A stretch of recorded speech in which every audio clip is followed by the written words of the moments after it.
1:15। अब्दुल मुकीद, अबीरा निसार, ऐमन अब्दुल्ला, अलाइका अलीना अली खान, अलिशबा जावेद, अनुषा इमरान, अनुशे कामरान, अनुषा, अनुष्का, अर्दिना, अरीबा, अरीशा हुसैन, आइना शहजाद, आयशा अली, अरीबा वसीम, आयशा अली, आयशा रियाज, अहमद मोहम्मद, भूमिका, बीबी अन्ना, इशाल सलीम, ईमान फातिमा, ईमान सिकंदर, फराज अहमद, फातिमा सिद्दीकी, हुरैन आलम, हमना, हुरैबा फैजान। कहाँ जा रही हैं? मैं अभी सेकंड हाफ की अटेंडेंस लूंगा, जो स्टूडेंट हो उन्हीं की अटेंडेंस मार्क करेंगे। इंसाफ अली, जयरूशा, कसक कुमारी, किताबुन्निसा, लाइबा मनाइल, लुजैन फारूकी, माज शहजाद। लाइबा मनाइल है? लाइबा मनाइल भी नहीं है तो बताओ ना। माज शहजाद। हाँ मैं बस शुरू कर रहा हूँ अब, ये इसके बाद ना। लुजैन फारूकी नहीं है।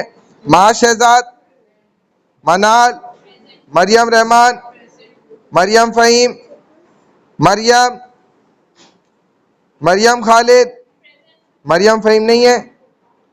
महक जहरा, मिसबा, मोहम्मद अहमद, मोहम्मद अहमद रजा, मोहम्मद शारिक, मोहम्मद शहराज, मुंता शाहिद, मुस्तफ़ा अल्ताफ, नबिया सदफ, निकिता, प्रगति, रासिब अली खान, रहमत इस्माइल, रिमशा मंजूर, रिमशा, सबा, सलूनी, शबनम, सिनीहा, सोहा जफर, सईदा हानिया, निदा हाशमी, सईदा जैनब हैदर, तूबा नौमान, उमैमा शेख, उमैमा इमरान, अंजिला शाहिद, उर्वतुज ज़हरा, वानिया वाजिद, ज़ैनब जावेद। भाई एक पेपर निकाल लें, पेन निकाल लें, रोल नंबर लिख लें, क्लास नेम डाल दें, डे टाइम डाल दें। क्या हो गया? किसकी? तुमने बोला होगा तो लग गई होगी, नहीं बोला होगा तो नहीं लगी होगी।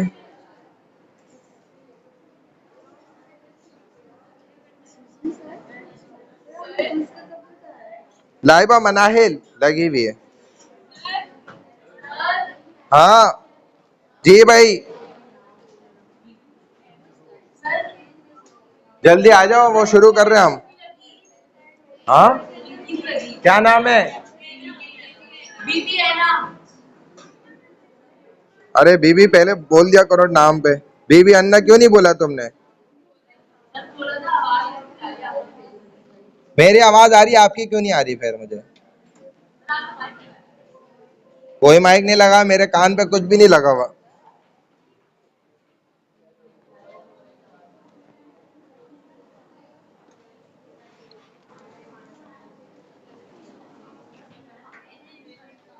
पेपर पे अपना roll number, name, class name, date, time सब डालने हैं भाई।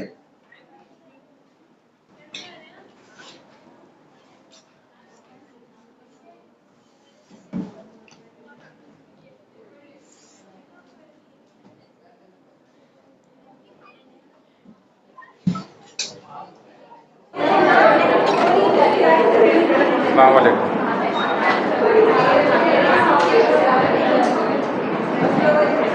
वालेकुम रहमतुल्लाहि व बरकातुहू।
हाँ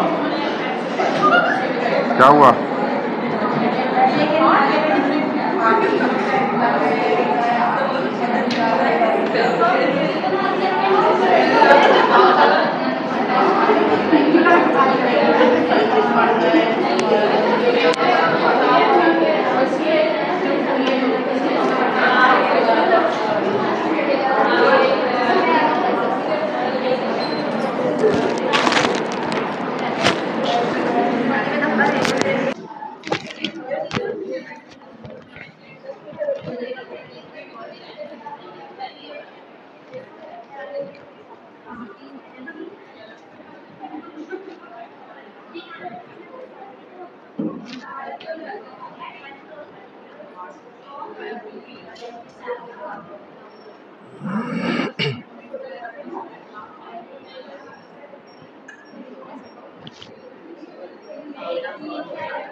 अच्छा जी, अगर ऐसे तलबा हैं वो दूर से देख के पढ़ नहीं पाएंगे तो वो आगे आके बैठें।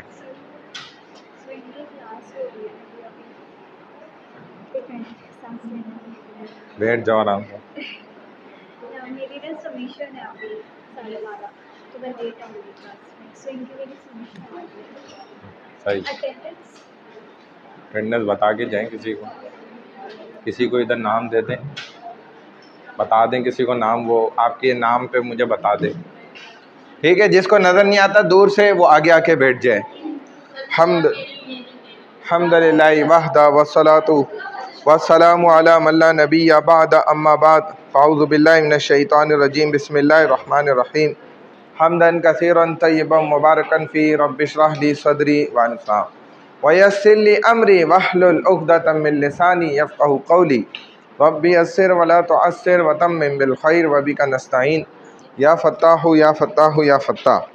Difficulties and problems on the establishment of Pakistan, Pakistan के बनाने में और पाकिस्तान के क़याम में जो मुश्किलात पेश आईं, जो डिफ़िकल्टीज़ का सामना करा खुसूसन स्पेशली मुस्लिम्स कम्युनिटी ने, उसका यहाँ पर आपको तमाम पॉइंट्स बताए जा रहे हैं। आपने गौर से सुनने, अपने पास नोट डाउन करने, और फिर मैं इसके बाद आप लोगों से पूछूंगा तो मुझे समझाने। अब Pakistan came into existence on 14 August 1947, the last Friday of the Holi month of Ramzan. हमारे लिए यही एक खुशकिस्मती की बहुत बड़ी आला मिसाल है कि हमारे मुल्क का वजूद और इसकी इस्टेब्लिशमेंट जो हुई, पाकिस्तान जो मंज़र आम पर आया दुनिया के नक्शे में, तो वो बड़े ख़ास महीने में और ख़ास अय्याम में दुनिया के नक्शे पे उभरा। तो ये भी पाकिस्तान के लिए एक बड़ी स्पेशली जो है ना पॉइंट ऑफ व्यू से आप उसको देख सकते हैं कि पाकिस्तान का क़याम इतनी मुश्किलात और तकलीफ़ों के बाद जो हासिल हुआ, तो 14 अगस्त 1947 को हासिल हुआ, जो अंग्रेज़ी शमसी कैलेंडर है।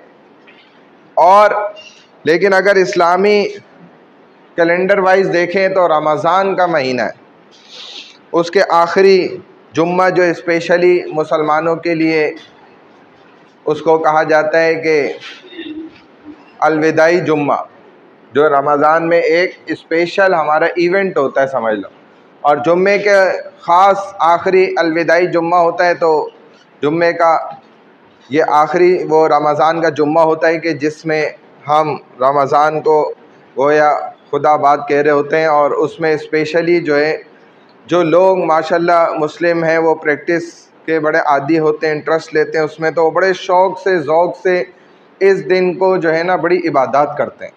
और मुसलमान का जो असल इंटरटेनमेंट है वो इबादत है।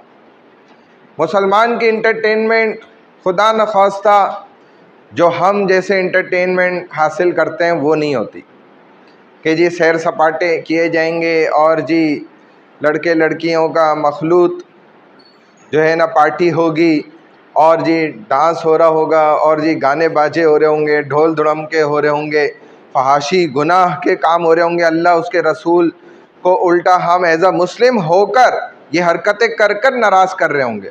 एक तो है ना गैर मुस्लिम करे वो समझ आता है कि वो गॉड को मानता ही नहीं, अल्लाह को वो ना इस्लाम को फॉलो करता है ना वो मानता है, वो करे ये सब तो हमें समझ आती है बात। लेकिन अगर मुसलमान दावा करके कि मैं आई एम अ मुस्लिम और फिर वो ऐसे इंटरटेन करे तो ये बहुत ही खौफनाक बात है उसके अपने लिए, अपनी ज़ात के लिए, और वो अपने लिए जहन्नुम के घड़े तैयार कर रहा है अगर अपने आप को मुसलमान कहते हुए ये सब काम करता है। मुसलमान की इंटरटेनमेंट क्या है कि वो इबादत में लग जाता है। आप अरबों को देखें वो इंटरटेनमेंट कैसे हासिल करते हैं, फ्राइडे उनके ऑफ होता है।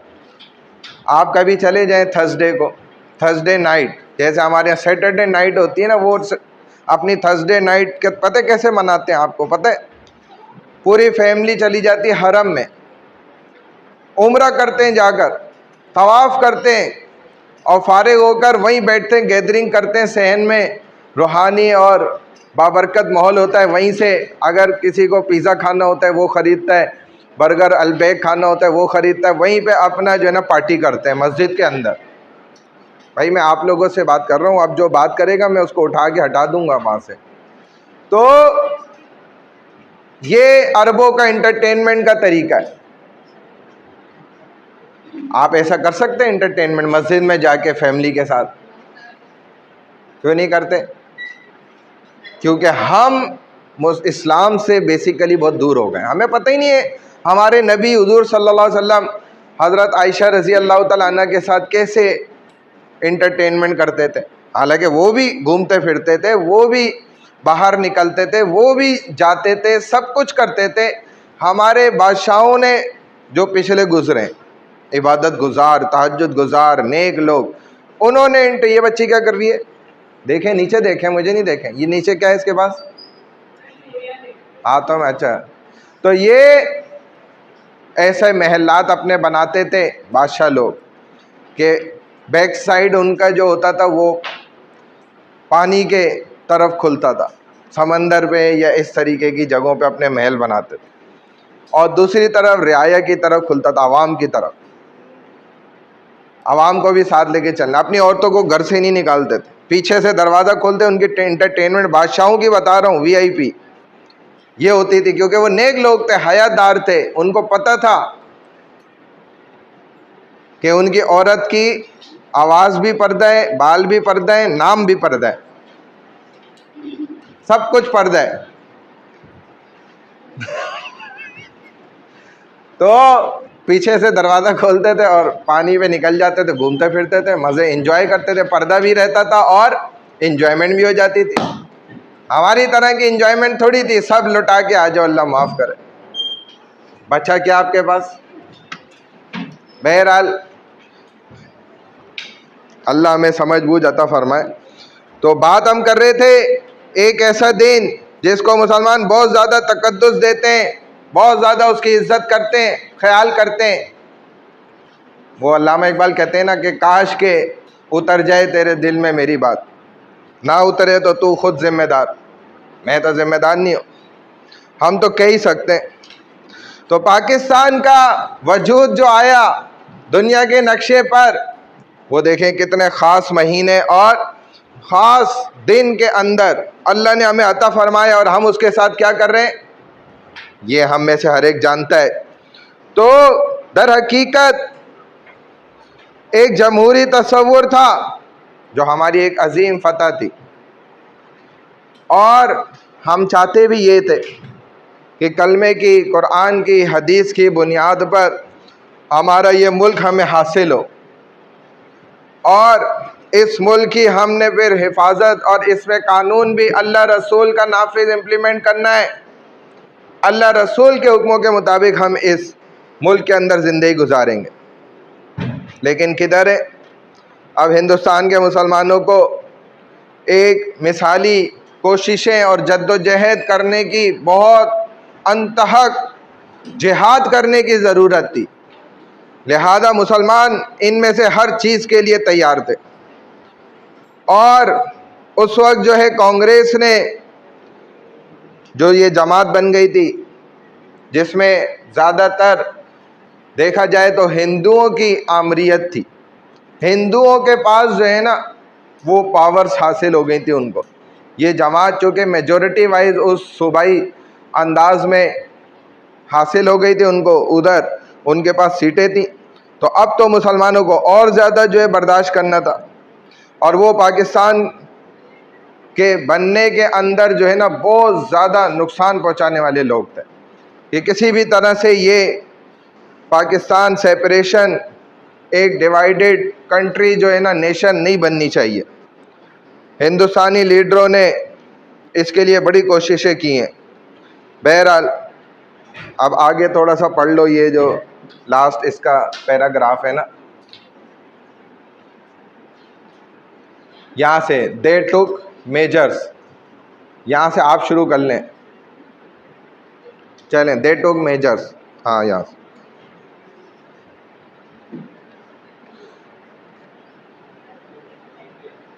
यहाँ से भी नहीं दिख रहा, फिर कहाँ से दिखेगा तुम्हें? आप देख रहे हैं?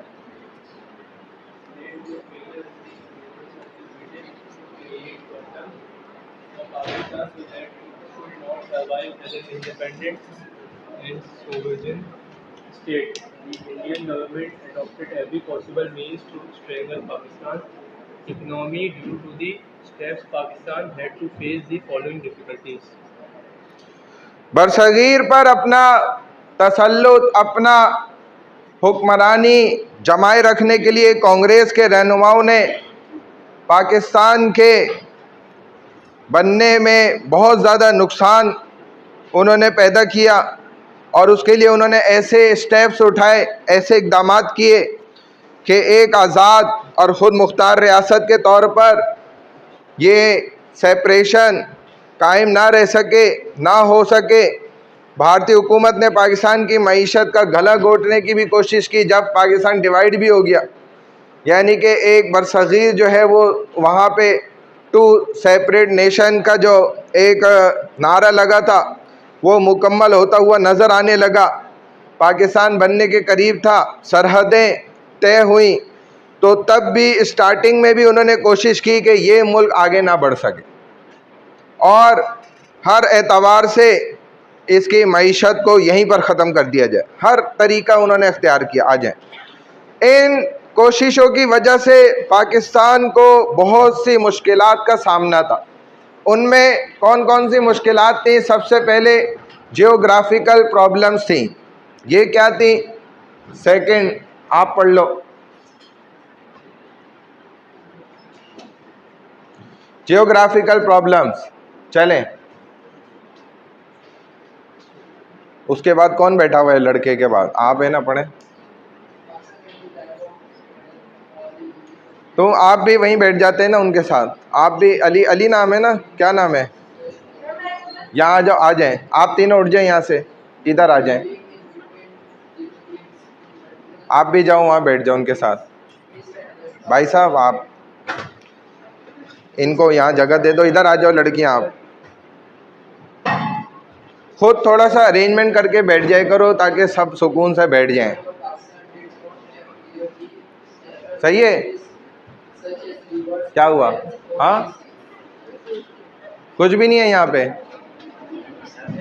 हाँ सर, मशीन हमारी सबमिशन चल रही है, मैम आगे नहीं करेंगे, मेरी सर को बता के आ जाए फिर नेक्स्ट क्लास से ना हो आप लोग को 12 बजे फ्री कर दूँ। बोलो भाई, क्विज हो रहा है, मेरे 10 मार्क्स फिर ज़ाया हो जाएंगे, मिस हो जाएंगे। क्विज मैं शुरू कर रहा हूँ अभी, मतलब करके आ जाओ जल्दी से।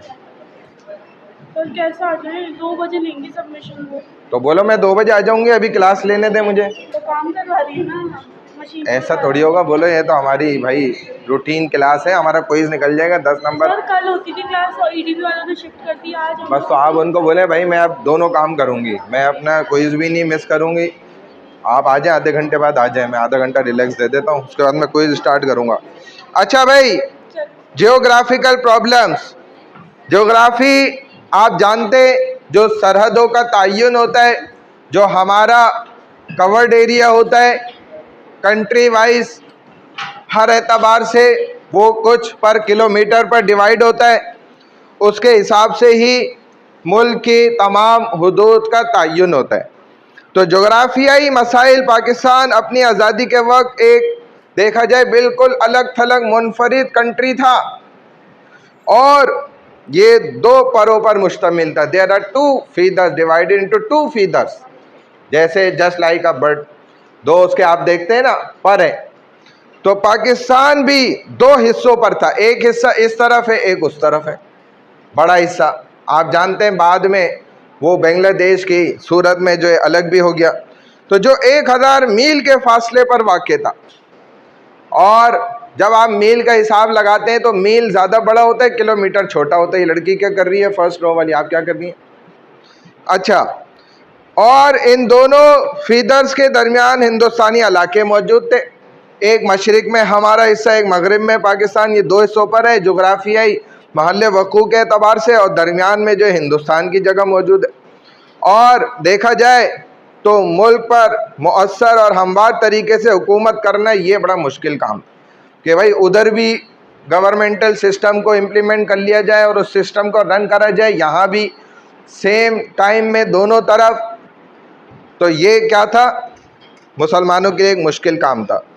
मजीद ये कि पाकिस्तान की वाज़ेह और कुदरती सरहदें नहीं थी, जैसे कि दरिया, पहाड़, समंदर, ये हर चीज़ बिल्कुल एग्जैक्ट वाइज जो है ना वो डिवाइड हो जाए।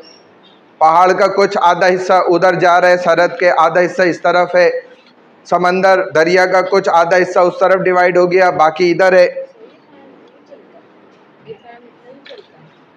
इतना ही चलता है और फिर थोड़ा सा जो है ना उस तरफ आ जाओ, वो ये एक सीट वो खाली पड़ी हुई है, उधर पंखे की हवा भी आ रही है। तुम कहाँ जा रहे हो? वो पंखा तो तब भी उधर नहीं, इधर तो ज़्यादा करीब है पंखा, एसी भी। क्या हो रहा है? मज़े लेने आए हो तुम? मज़े, इधर आओ जल्दी से, उठो इधर से, मज़े लेने आए क्लास में, उठो जल्दी से। ये इसको हो रहा है कि आज क्लास मेरी ज़ाया हो रही है, मैं आगे बैठा दिया। पीछे से क्या व्यू आ रहा है तुम्हें? क्या इधर से मतलब क्या लग रहा है? चलो मुझे बताओ। नहीं चलो आपस की बात है, बताओ ना। तभी तो आपको पढ़ाना लिखाना ही तो है, तभी तो बिठा दे। चलो फिर तुम पढ़ाओ, आ जाओ इधर, आ जाइए भाई, हम सब सीखने वाले हैं। ये सबसे पहले क्या हुआ, तो सबसे पहली बात क्या है कि हम सब सीखतड़ हैं। क्या है भाई? हैं? देखा, इसने सुना ही नहीं ना, बातें कर। सीखतड़ अदा नहीं हो रहा, सीखतड़ है, सीखतड़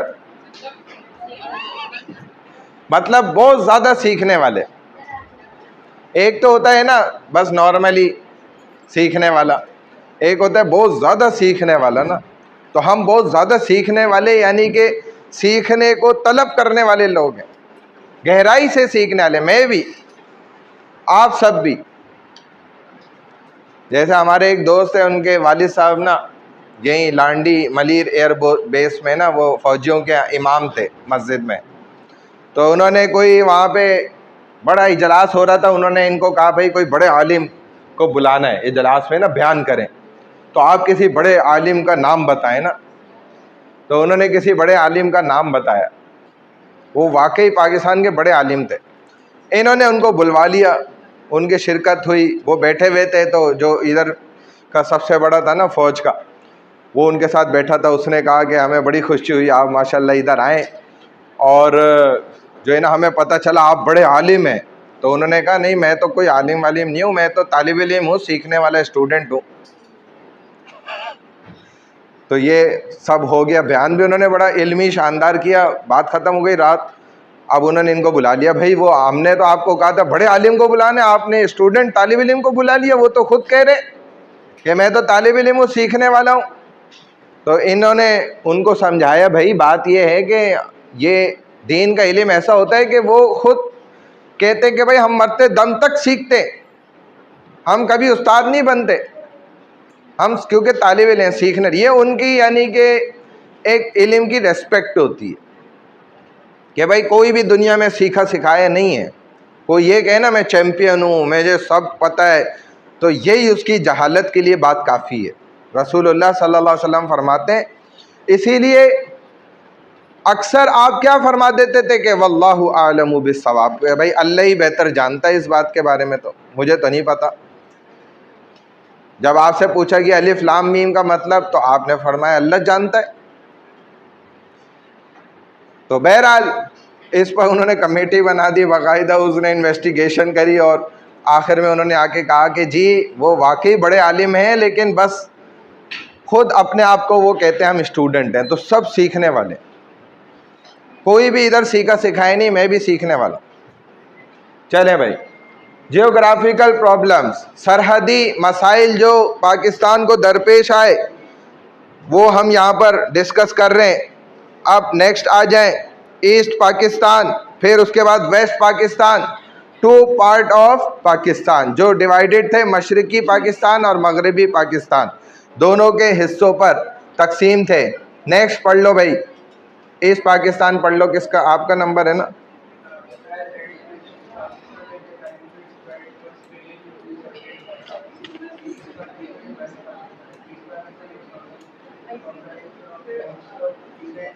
बातें नहीं करें।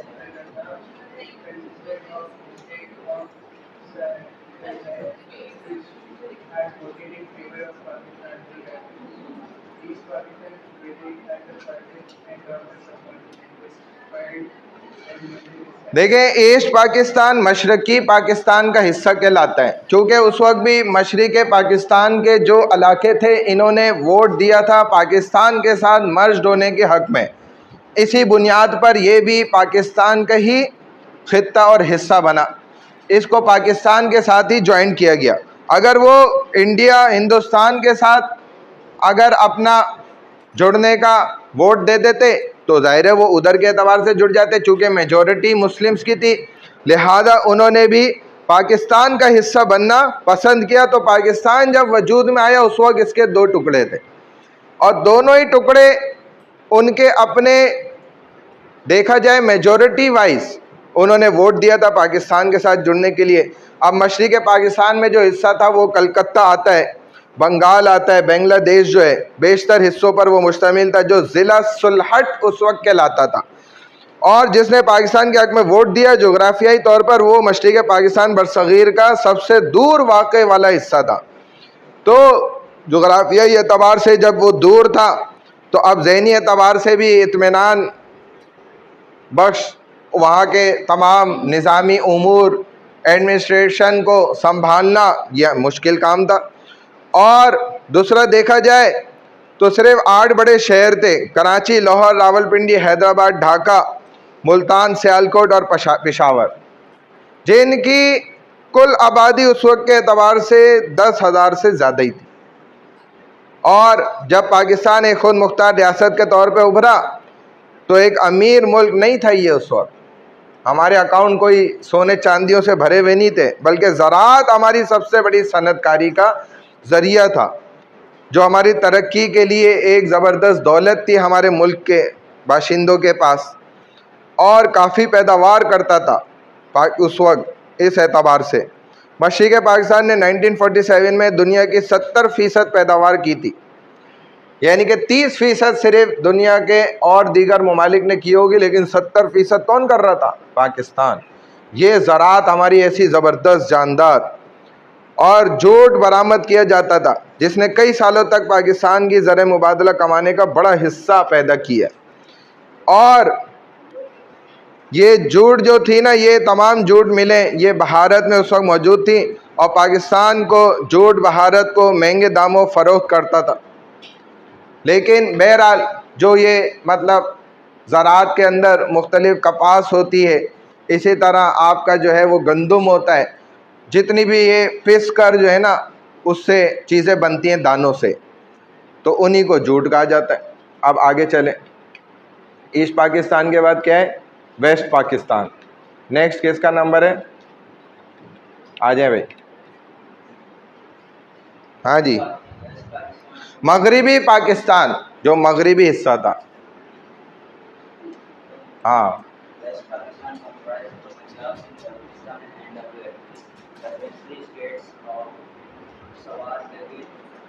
हाँ, मगरबी पाकिस्तान किस पर मुश्तमिल था? पंजाब, सिंध, बलूचिस्तान सरहद पर, और इसी तरीके से दीर, सवात, गिलगित, हुंजा, चित्राल, भावलपुर, ये हमारी शाही रियासतें थी। चले आगे।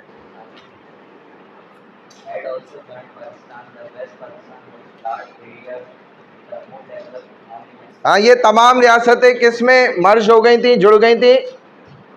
पाकिस्तान के साथ जुड़ी थी ये तमाम रियासतें। आगे चलें।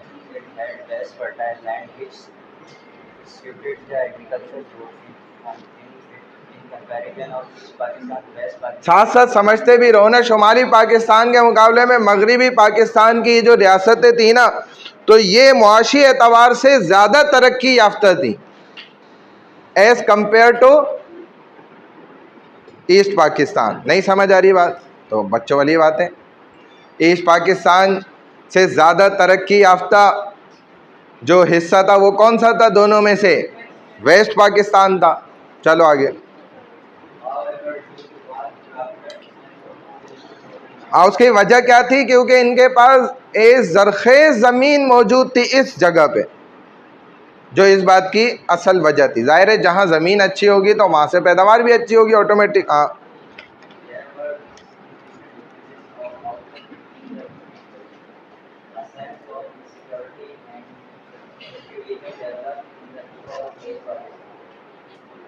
हाँ, पाकिस्तान में आप देखें तो मशरक़ी पाकिस्तान के मुकाबले में मगरबी पाकिस्तान में भी चंद सनअती यूनिट्स मौजूद थे जो 1000 मील से ज़्यादा के रकबे पर मुश्तमिल थे, जिसकी बुनियाद पर पाकिस्तान के इन दोनों हिस्सों में से सबसे ज़्यादा पैदावार इस हिस्से से हो रही थी। और लेकिन सकाफ़ती एतबार से दोनों हिस्से देखा जाए तो बराबर थे, हर एक की अपनी सकाफ़त थी। पंजाबियों की अपनी है, सिंधियों की अपनी है, कोई ये नहीं कह सकता उनकी सकाफ़त कम है, इनकी ज़्यादा है, या इनके तरीके ज़्यादा अच्छे हैं, उनके तरीके इतने अच्छे नहीं हैं, दोनों बराबर थे। चलें,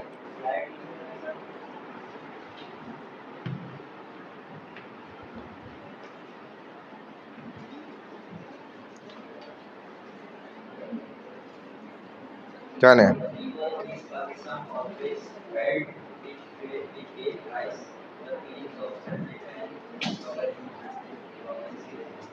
हाँ, लेकिन थोड़ा सा फ़र्क ये था कि दोनों तरफ के लोगों के दरमियान अपने अपने नुक्ते नज़र से बड़ा डिफरेंस था, फ़र्क था। क्योंकि जो खुसूसन वेस्ट पाकिस्तान, मगरबी पाकिस्तान के लोग थे, तो इनके लिए एहसास कमतरी का बहुत ज़्यादा सामान था। वो चूँकि अपने आप को महरूम समझते थे बहुत सी चीज़ों से, जो कि दूसरे ईस्ट पाकिस्तान वाले हिस्से को मुयस्सर थी चीज़ें। आप वहाँ से उड़ जाओ लड़की, उठ जाओ वहाँ से, इधर आ जाओ, यहाँ पे आपको ही कह रहा हूँ, ठीक है। अच्छा, तो इस वजह से उनको एहसास महरूमी का वो शिकार थे, और दारुल हुकूमत मगरबी पाकिस्तान में ही वाक़ई था, ये वेस्ट पाकिस्तान में नहीं था। तो ये भी चीज़ें इंसान को महसूस होती हैं। इस एतबार से मशरक़ी पाकिस्तान के लोगों ने हमेशा ख़ुद को अलग थलग महसूस किया, जिसकी वजह से वो अलहदगी और सूबाइयत के एहसास को जन्म दे गए। तभी आप देखें बांग्लादेश हमसे क्यों सेपरेट हो गया, क्योंकि ये इब्तदाई स्टार्टिंग के एतबार से क्या था, इन बातों का एहसास कमतरी उनके अंदर मौजूद थी। बात समझ आ रही है माय डियर स्टूडेंट्स? बात समझ आ रही है जी? आप उठी नहीं, क्या हो गया? नहीं करूंगी, देखो एक अलग बात है, लेकिन उस्ताद का कहना मानना अलग बात है, टीचर को रेस्पेक्ट देना अलग बात होती है। जैसे इसका मतलब हमें तो यही महसूस हो रहा है कि आपके शायद अगर कोई घर में भी आपको कुछ कहता होगा तो क्या आप ऐसे ही करती हैं? अगर करती हैं तो गलत है, फ़ौरन कहना मानना चाहिए। हमें तो हमारा उस्ताद बोले उधर जाके मुर्गा बन जाओ, मैं तो मुर्गा बन जाऊंगा आपके सामने, मुझे मुर्गा बनने में कोई मसला नहीं है। वो बोलेंगे उठक बैठक करो, मैं 50 उठक बैठक कर लूँगा, मुझे तो खुशी होगी। उस्ताद बोल रहे हैं, उस्ताद ऐसा बोलेगा नहीं, ये हमारी कम अक्ली है कि उस्ताद आपको तकलीफ़ में डाले, वो उस्ताद थोड़ी होगा। फिर टीचर आपको जो ये सज़ा दे रहा है ना, इसके पीछे एक बहुत ज़बरदस्त पूरी स्टोरी होती है, कहानी होती है, वो आपकी ज़िंदगी को सीधा कर रहा होता है बग़ैर तकलीफ़ के। चलो यहाँ बैठ जाओ, तुमने अपनी भी मनवानी है। बग़ैर तकलीफ़ के तो हीरा भी नहीं जन्म लेता। इंसान कैसे सीधा हो सकता है? हो ही नहीं सकता। मौत क्या है? मज़े की चीज़ है, तकलीफ़ है, उसके बाद मुलाकात किससे? अल्लाह से है। अल्लाह तकलीफ़ दे के अपने से मिलवा रहे हैं, आप उस पर भी फिर ब्लेम कर दें नौज़ुबिल्लाह कि यार अल्लाह को मौत देने की ज़रूरत है, जैसे हम सोते हैं वैसे ही हमें ले जाए। हालांकि सोना तो मौत की क्या है? बहन है। सोना आसान है, मौत थोड़ा सा उसमें है। तो अल्लाह तकलीफ़ दे के मिला रहे हमें। अल्लाह बड़े जालिम हो गए नाउज़ुबिल्लाह। जैसे टीचर इन्होंने 1 मिनट में इधर कुएं में गिरा के जालिम बना दिया ना उसको। हालांकि ऐसा ऑर्डर कभी दुनिया के किसी टीचर ने नहीं दिया होगा, लेकिन मैं आपको एक वाकया मुख्तसर इन शॉर्ट सुना देता हूँ जो अभी मेरे जहन में आ गया। एक बड़े आलिम दीन ने जो है ना अपने शागिर्द को कहा कि भाई जाओ मेरे लिए, उन्होंने दावत करी अपने टीचर की। पहले ऐसे शागिर्द हुआ करते थे, अब तो ढूंढने से भी नहीं मिलते। अपने टीचर की दावत करते थे, खाने खिलाते थे, जूते सीधे करते थे और पता नहीं क्या क्या करते थे, खिदमतें। अब तो स्टूडेंट सोच भी नहीं सकते, अब तो स्टूडेंट चाहते हैं टीचर हमारी करें। तो बहरहाल उन्होंने अपने टीचर की, उस्ताद की, वो चूँकि आलिम दीन थे, उनकी ना दावत की अपने घर में। वो दावत पे आ गए। जब आ गए दावत पे तो उन्होंने कहा भाई मेरे लिए शराब लेकर आओ। क्या लेकर आओ भाई? शराब लेके आओ। अब इन्होंने कहा, एकदम ये हक्का बक्का रह गए कि इतने बड़े आलिम हैं, ये शराब पियेंगे तो और लेकर भी मुझे आनी है। तो उन्होंने कहा हज़रत मैं कैसे लेकर आ सकता हूँ, क्योंकि वो ये समझा रहे थे ना मैं इलाके में इतना मशहूर हूँ, बड़ा आलिम हूँ, दीनदार आदमी हूँ। ये क्या कर रही है बच्ची? क्या कर रही है? चूड़ियों में ही लगी हुई है, अभी तक चूड़ियों से ही बाहर नहीं आ रही। तो उन्होंने कहा कि ये मेरे लिए बड़ा मुश्किल काम हो जाएगा। उन्होंने कहा अपने खादिम को भेज दो, वो ले आएगा शराब। और करीब में जो है वो ईसाइयों की बस्ती थी, उनके यहाँ शराब आम मिल जाती थी। तो उसने देखा अब खादिम भी कोई नहीं है। उन्होंने कहा भाई हज़रत खादिम भी नहीं है कोई। कहा भाई खुद ही ले आ जाके। अब इन्होंने बोला उस्ताद कह रहे हैं, टीचर का ऑर्डर है। चुप करके इन्होंने चादर डाली अपने ऊपर, अपने आप को छुपा के, और चले गए ईसाइयों की बस्ती में। और जाके वहाँ से ना छुपके से जो है ना कहा भाई किसी को पता नहीं चले, छुपके से एक शराब की बोतल दे दो। उसने दे दी फ़ौरन। इन्होंने चादर में छुपाई। अब लोग तो पीछे लगे हुए थे इनके कि भाई चादर डाल के किधर जा रहे हैं। जब लोगों ने देखा कि ये तो ईसाइयों की बस्ती में जा रहे हैं, और वहाँ से तो और ज़्यादा लोग पीछे लग गए। ले भाई इन्होंने तो शराब भी खरीद ली, ये काम भी शुरू कर दिया इन्होंने। अब वो जब छुपा के लेकर आ रहे थे, अपने बस्ती में दाखिल हुए, लोगों ने पकड़ लिया और चादर खोली और शराब की बोतल सामने पकड़ी गई। अब उन्होंने जो है ना आओ देखा ना ताओ देखा, और उनको जो है ना कहा कि भाई ये आपकी हरकतें, आप शराब लेके ख़रीद के लेके जा रहे हैं, आप कैसे आलिम हैं, कैसे दीनदार आदमी हैं, आपने तो माशरे को सही करना था, आप खुद ही ख़राब हो गए। और फिर लोगों ने उनको दो चार लगा भी दिए, पीट भी दिया थोड़ा सा। अब इन्होंने उस्ताद की खातिर ना कुछ नहीं बोला मुंह से कि भाई मैं तो अपने उस्ताद ने मंगवाई थी उनके लिए लेके जा रहा हूँ, मैं थोड़ी पीता हूँ।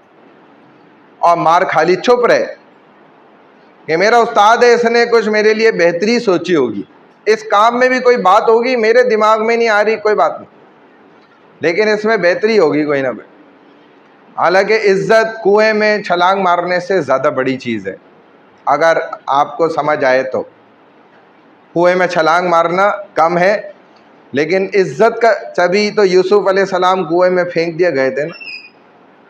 उन्होंने गिरना भी पसंद कर लिया, वरना अल्लाह के नबी थे, वहीं अल्लाह को कह देते कि अल्लाह इनको फेंक दे मेरी जगह, लेकिन उन्होंने गिरना पसंद किया, जबकि यूसुफ अलैहिस्सलाम का इतना सा भी कसूर नहीं था। तभी अल्लाह ने जिब्राइल को भेजा था। जिब्राइल कहते मैं 7वें आसमान पे था, अल्लाह ने ऑर्डर किया और धक्का दिया, पानी में पहुंचने वाले थे, मैं उसी वक्त पहुंच के पकड़ लिया यूसुफ को अलैहिस्सलाम। बहरहाल तो लोगों ने पकड़ के और मारा कूटा अलग। अब ये पहुंच गए, इनको पता था ये होगा, टीचर था ना, उस्ताद होता है। इन्होंने पहुंच के ना कहा कि भाई क्या हो गया? कहा कि उस्ताद जी ये लोगों ने मुझे मारा, कह रहे तुम शराब पीते हो, शराब खरीद के लेके जा। तो उन्होंने लोगों को कहा भाई ये तुम लोगों की इज्जत है अपने इमाम की, अपने उस्ताद की, अपने आलिम की, जो मस्जिद में आप के पीछे नमाज पढ़ते हैं उसके, और आपको जन्नत में ले जाने का जो ज़रिया है, ऐसा तो आपके वालिद भी नहीं है इतना फ़िक्रमंद जितना ये आपकी जन्नत की फ़िक्र करता है। वालिद तो दुनिया की फ़िक्र करता है ना, मेरा बच्चा भूखा ना मरे। अच्छा तालीम हासिल कर ले, ये आखिरत की फ़िक्र करता है, भले भूखा मर जाए लेकिन वहाँ जहन्नुम में ना जाए किसी तरह, वहाँ बच जाए जो अनलिमिटेड लाइफ है, ना ख़त्म हो जाए। तो बहरहाल उन्होंने कहा कि भाई ये ज़रा बोतल खोलो तो सही, इसमें है क्या। जब चेक किया तो वो शराब नहीं थी, वो तो सिरका था। कहा कि देखो तुम लोगों ने तहकीक भी नहीं करी, और ये पहले ही दुकान वाले को ना उसको बता के बोल के आए थे, भाई मेरा वो शागिर्द आएगा, उसको शराब की बोतल नहीं देनी है, सिरका देना है। और इन्होंने समझाया कि मैंने तुम्हें ये बात सिखानी थी, जो एजुकेट करना था वो ये करना था कि ये लोगों के ऊपर नहीं जाना, इनकी अकलें बहुत थोड़ी होती हैं, जैसे तलबा होते हैं ना, इनकी अकल बहुत थोड़ी होती है, ये वहाँ तक पहुँच ही नहीं सकते, वहाँ तक पहुँचना सोच भी नहीं सकते जहाँ तक इल्म वाला सोच रहा होता है।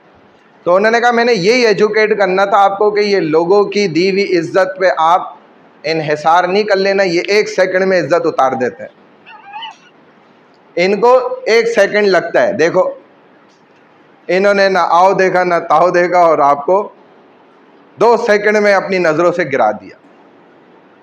तो बहरहाल ये रिस्पेक्ट जो होती है ना, बहुत बड़ी दौलत और चीज़ होती है, अल्लाह करे हमें समझ आ जाए। तो इस एतबार से वो इस चीज़ को महसूस करते थे। पॉलिटिकल प्रॉब्लम्स, नेक्स्ट किसका नंबर है?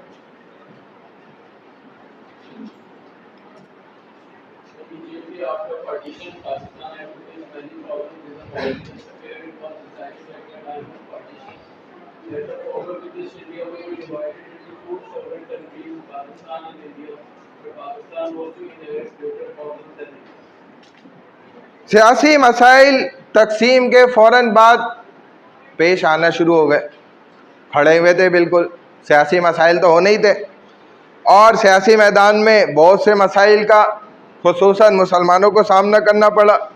तकसीम के वक्त तो असल में ये फ़ैसला किया गया था कि साबिक बरतानवी हिंदुस्तान को 2 मुख्तार कंट्रीज़ के अंदर सेपरेट किया जाएगा, तकसीम किया जाएगा, लेकिन पाकिस्तान को भारत से ज़्यादा मसाइल का सामना करना पड़ा। पाकिस्तान को जिस अहम सियासी मसले का सामना था वो सूबाइयत का मसला था कि भाई सूबों की खुद मुख्तारी कैसे होगी, सूबे किस अंदाज से चलाए जाएंगे, इनका अपना कॉन्स्टिट्यूशनल सिस्टम कुछ था ही नहीं, कोई आइन, कोई कानून साजी, कोई जो है ना इस तरीके का कोई सिस्टम इनके पास था ही नहीं। तो मुल्क का मगरबी हिस्सा तकसीम से पहले भी ज़्यादा तरक्की याफ्ता खित्ता था। सरकारी महकमों में मगरबी पाकिस्तानियों की इजारादारी ने बंगालियों के खदशात को भी बहुत ज़्यादा बढ़ा दिया, क्योंकि ज़ाहिर है वो भी आपका हिस्सा हैं, आपका पड़ोसी है, जुड़ा हुआ है आपके साथ, लेकिन वो खुद देख रहे हैं कि हमसे ज़्यादा तहफ़्फ़ुज़ात तो दूसरे हिस्से वालों को हासिल है, हमें तो कुछ मिल ही नहीं रहा। तो ये समझते थे कि कौमी तरक्की में उनके हुकूक को नज़रअंदाज किया जा रहा है। और जो ये एक आग यहाँ से लग चुकी थी ना बंगालियों को, तो उस आग को फिर हमारे रहे सहे बाकी कुछ सियासतदानों का किरदार था, कुछ दूसरी तरफ से भी था, और इन्होंने मिली जुली पूरी कसर करके और उसको अलग ही होने पे मजबूर कर दिया, वरना ये अलग नहीं होता, पाकिस्तान का हिस्सा ही रहता। चले नेक्स्ट, इकोनॉमिक प्रॉब्लम्स।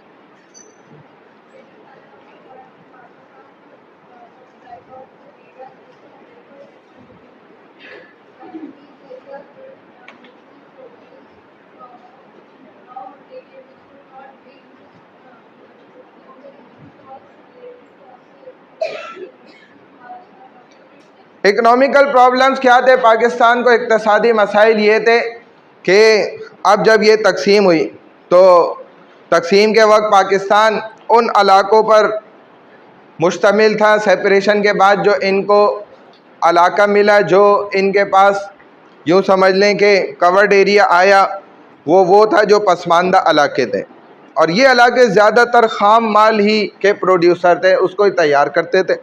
और लेकिन उस जो भी वो ख़ाम माल हुआ करता था जिसको ये तैयार करते थे, उसकी प्रोसेसिंग की जितनी भी रिलेटेड सनातें थीं, यानी कि मिलें थीं, वो सब इनके इलाकों में वाकई नहीं थी, बल्कि वो तो बरतानवी हुकूमत ने पाकिस्तान बनने वाले इलाकों की मुआशी तरक्की पर ख़ुद भी कोई तवज्जो नहीं दी थी, उल्टा।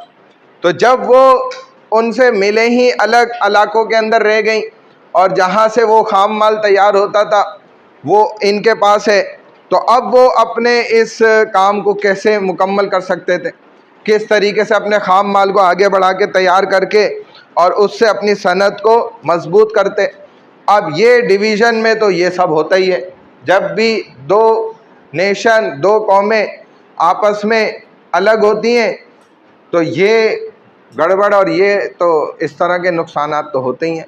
तो पाकिस्तान को खुसूसन इकनॉमिकली प्रॉब्लम्स का सामना इस तौर पे था कि जो खाम माल हुआ करता था वो इनके पास है, लेकिन उससे उसकी जो सनत है जिसके अंदर वो खाम माल फिर आगे तैयार होकर फिर वो सेल के लिए वो आगे भेजा जाएगा, तो वो सनतें इनके हाथ में नहीं थी। वो जिन इलाकों में डिवाइड हो गई वो हिंदुस्तान में चले गए। तो अब वो उस खाम माल को किस तरीके से प्रोड्यूस करें, आगे कैसे तैयार करें, ये एक परेशानी का सामना था।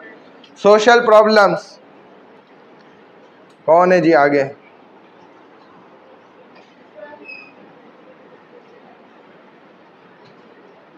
क्या हुआ? जूम होगा तो कट जाएगा फिर ये।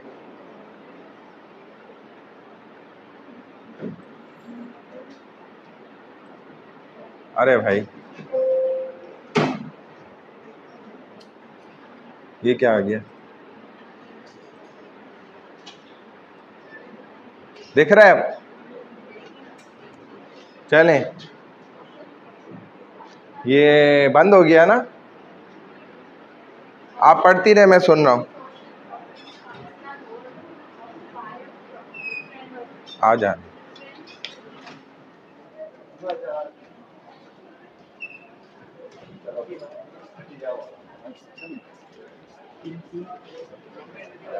पियोन है नहीं वो, उसके पास इसका रिमोट होगा। अरे छोड़ो, आएगा तो अभी देख ले, दोबारा देखते हैं।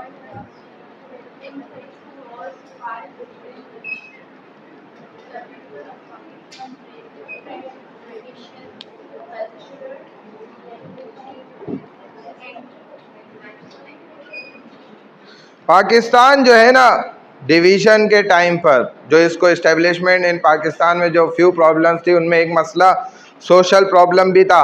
पाकिस्तान देखा जाए समाजी एतबार से 5 बड़ी सकाफ़तों वाले मुख्तलिफ डिफरेंट कौमों का मजमुआ था, यानी कि इधर 5 कौमें बसती थी। ये लड़की क्या कर रही है?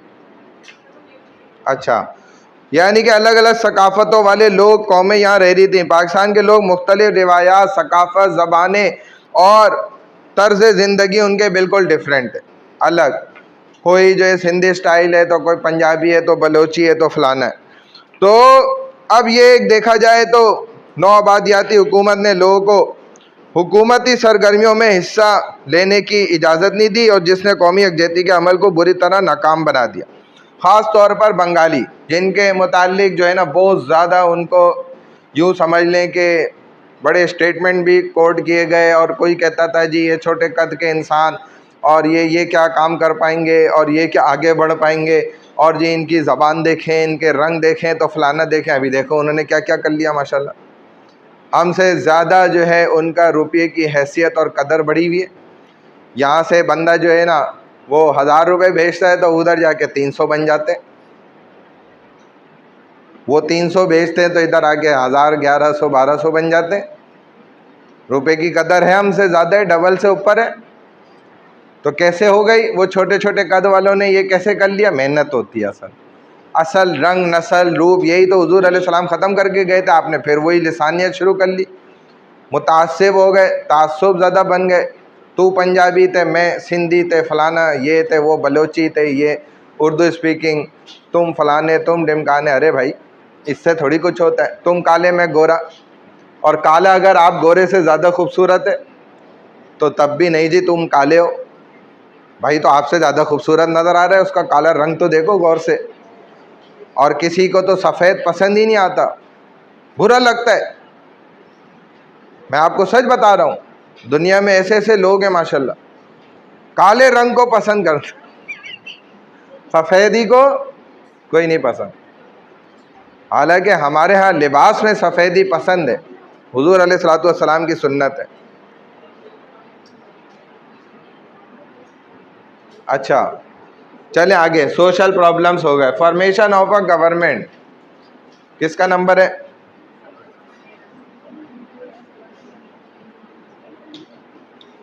हाँ जी, आवाज से पढ़ो।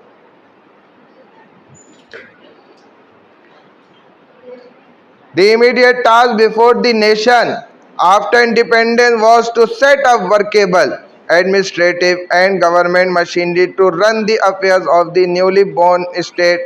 The biggest administrative problem facing Pakistan was the acute shortage of competent।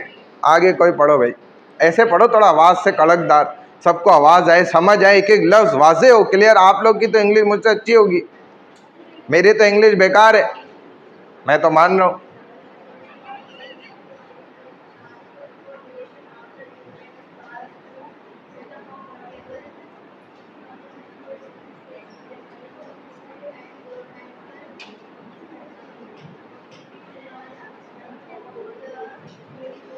सबसे पहले फॉर्मेशन ऑफ अ गवर्नमेंट, यानी कि हुकूमत को की तश्कील आज़ादी के फ़ौरन बाद जो है ना, एक ऐसा सरकारी निज़ाम चाहिए था फौरी तौर पर कि जो एक नई पैदा होने वाली कौम, जो अभी अभी न्यू बॉर्न बेबी होता है, ऐसी न्यू बॉर्न नेशन पाकिस्तान जो है वो वजूद में आई है। तो इसके रियासत के मामलात को चलाने के लिए और इनके जो है ना तमाम मशीनरी निज़ाम को, सिस्टम को चलाने के लिए वो सिस्टम हो जो एक एडमिनिस्ट्रेटिव का काम करे। और इसी तरह पाकिस्तान को दरपेश सबसे बड़ा जो मसला था वो उसका एडमिनिस्ट्रेटिव सिस्टम था, इंतज़ामी उमूर का मसला ये मरकज़ी था। और सूबाई हुकूमतों में भी ये बहुत ज़्यादा जो है ना इस बात का एहसास दिला रहा था कि भाई इसके लिए सबसे ज़्यादा एक्सपीरियंस लोगों की ज़रूरत है, फौरी तौर पर तजुर्बेकार प्रोफेशनल जो इस सिस्टम को फौरी तौर पे संभाल सकें, उनकी बहुत ज़्यादा कमी थी। चुनांचे जनरल एडमिनिस्ट्रेशन के कैडर्स के साथ साथ टेक्निकली खिदमात में भी बहुत ज़्यादा जो है पेचीदगियाँ सामने आ रही थी। जाहिर है उस सिस्टम को कैसे कोई चलाएगा, तो उसके लिए एक तजुर्बेकार, एक बाकायदा पूरी टीम की ज़रूरत थी। चुनांचे कायद-ए-आज़म पाकिस्तान के पहले गवर्नर जनरल मुंतखब हुए, इन्हें पाकिस्तान के सिविल और मुसल्लह अफवाज पर मुकम्मल इख्तियार हासिल दिया गया। इन्होंने लियाकत अली खान के साथ बतौर वज़ीर आज़म अपनी काबीना तश्कील दी, कराची को पाकिस्तान का पहला दारुल हुकूमत मुंतखब किया। और ये कायद-ए-आज़म समझदार इंसान थे, ये जानते थे कि कराची ऐसी लोकेशन पर है कि यही दारुल खिलाफा होना चाहिए। लेकिन अब आने वाले क्या कहते हैं, हम कायद-ए-आज़म से ज़्यादा समझदार, और हमें पता है, साणु पता है की करना है, साणु नहीं पता है, तो साणु पता है तो फिर ठीक है भाई। तो चुनाचे उन्होंने अपना बोरिया बिस्तरा लपेटा और इस्लामाबाद ले गए। हालांकि अभी सारा रेवेन्यू इधर से ही जनरेट हो रहा है, पाकिस्तान का 70 से 75% जो है ना कराची से ही हो रहा है। और कराची वो है जो पूरे पाकिस्तान को पाल रहा है, और कराची वालों को कौन पाल रहा है? कराची वाले खुद कराची वाले बड़े पहुंचे हुए लोग हैं हम लोग। कराची वाले हमारे अलावा कोई नहीं है, आप हैं, मैं हूं, ये सारियां हैं, वो बाहर वाली सारियां भी हैं, कौन सी नहीं है? कराची में बैठ के बोल रही है मैं कराची वाली हैं। कहाँ से आप? ये लाड़काना से कराची में बैठी हुई है ना, आगे देखो तो अभी भी ये कराची वाली कहलाएगी, भले ये लाड़काना से आई है, भले मैं भी जन्नत से आया हूँ भाई आदम अलैहिस्सलाम कहाँ से आए थे? इस्लामिक पॉइंट ऑफ व्यू से देखो, पीएचडी पढ़ो ना, आपको कोई हरा नहीं सकेगा इंशाल्लाह दुनिया में। पीएचडी में भी नहीं कोई आ जाए सामने इंशाल्लाह उसको ऐसा टिका के इस्लामी जवाब देंगे ना पीएचडी के अंदाज में, अल्लाह के हुक्म से। तो हम भी कहाँ से आए भाई? जन्नत से। आदम अलैहिस्सलाम, हमारे वालिद भी जन्नत से आए थे, हम जन्नत ही जाना है। लेकिन अभी तो हम कराची हैं ना, अभी तो हम इस टाइम पे। ये क्या सुन रही हो मैसेज? अच्छा, मम्मा क्या कह रही हैं? ध्यान लगा के क्लास लो। अच्छा भाई, अकोमोडेशन प्रॉब्लम, ये क्या थे, आगे कौन है?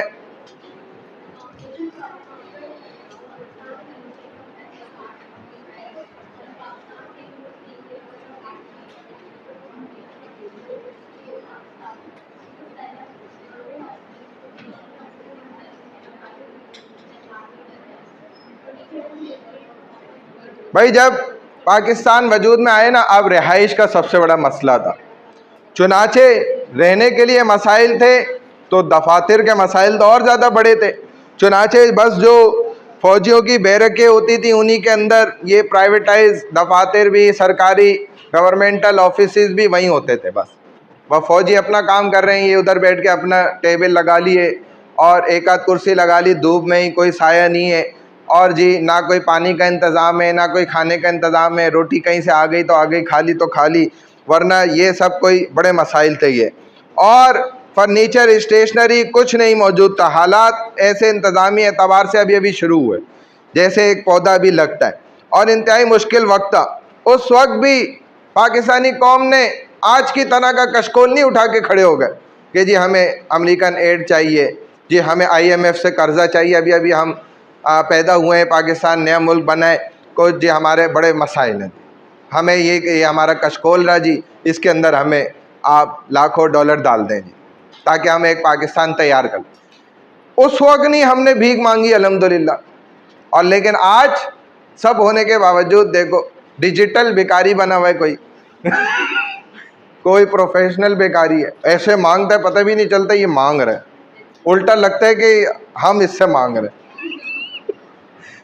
ऐसा जैसे वो एक बंदा है ना दरवाजे पे और उसने कहा जी वो राशन का बैग देना है, ये कोरोना में बड़ा हुआ इस तरह, और वो सूट पीस पहना हुआ है और जी थैला, अब 3 फोटोग्राफर खड़े में तस्वीरें लें, उससे बोले 1 मिनट दें ज़रा, अंदर गया फ़ौरन अपना जो है ना वो मुंह धो के आया आके इसको बोले यार अपना कोट दिखाएं, कोट उतारा उसका, पहना, उसके जूते लेके पहने, अब उससे ले रहा है बोला हाँ सही से तस्वीरें। अब क्या महसूस हो रहा है कि ये उसको दे रहा है नहीं समझे बात? तो ऐसे के साथ ऐसे ही होना चाहिए भाई, आप दे रहे चुप करके दें, उल्टे हाथ को पता ना, एक हाथ से दिया दूसरे हाथ को पता ना चले, ये हमारा दीन इस्लाम। तो ऐसे लोगों के साथ ऐसे ही होना चाहिए। अब ऐसा लग रहा है कि ये राशन बैग वो इसको दे रहा है, ये उसको दे रहा है, नहीं लग रहा। अब ये इसको कितना शर्मिंदगी हो रही है, अब वो तस्वीर खिंचाने के लिए भी तैयार नहीं है। तो ये थे हालात उस वक्त। Division of armed forces and military assets. हाँ जी, नेक्स्ट कौन है बचूंगड़ा?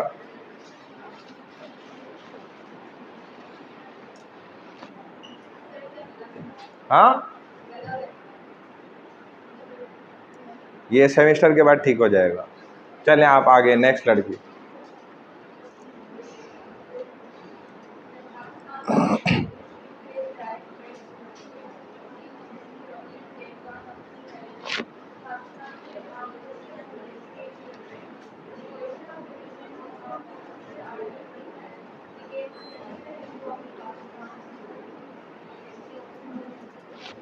जब पाकिस्तान वजूद में आया, अब फ़ौजी इंतज़ामात की बड़ी ज़रूरत थी, फ़ौज की भी किल्लत थी, कमी थी, और अफवाज के अंदर भी, मिलिट्री वाइज भी, और पाकिस्तान को अपनी सरहदों की हिफाजत के लिए भी, अपने इंतज़ामी उमूर की हिफाजत के लिए, इन सब ये चैलेंजेस पाकिस्तान को उस वक्त जो है ना बहुत ज़्यादा दरपेश थे।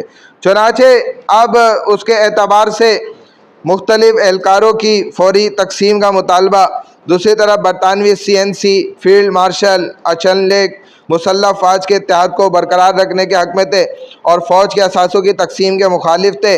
ताहम मुस्लिम लीग के इसरार पर हुकूमत को फ़ौजी असासों की तकसीम का मुतालबा मानना पड़ा। 3 जून 1947 को फील्ड मार्शल को मुसल्लह फ़ौज और फ़ौज के असासों की तकसीम का काम सौंपा गया। कांग्रेस और भारतीय काबीना के वज़रा ने फ़ौजी असासों की तकसीम में बहुत सी रुकावटें भी पैदा की, खड़ी की। चुनाचे वो नहीं चाहते थे कि ये तकसीम होकर हिंदुस्तान का हिस्सा भी जो है ना बंटवारा होकर उधर मुसलमानों को हासिल हो जाए, लेकिन फिर भी उसके बावजूद पाकिस्तान भारत के दरमियान जो रेशो वाइज डिवीज़न होना था वो 36% और 64% के तनासुब से तकसीम का डिसीजन लिया गया था ऑर्डिनेंस के मुताबिक। हिंदुस्तानी यूनियन में जो ऑर्डिनेंस वाक़ था ना उसके मुताबिक।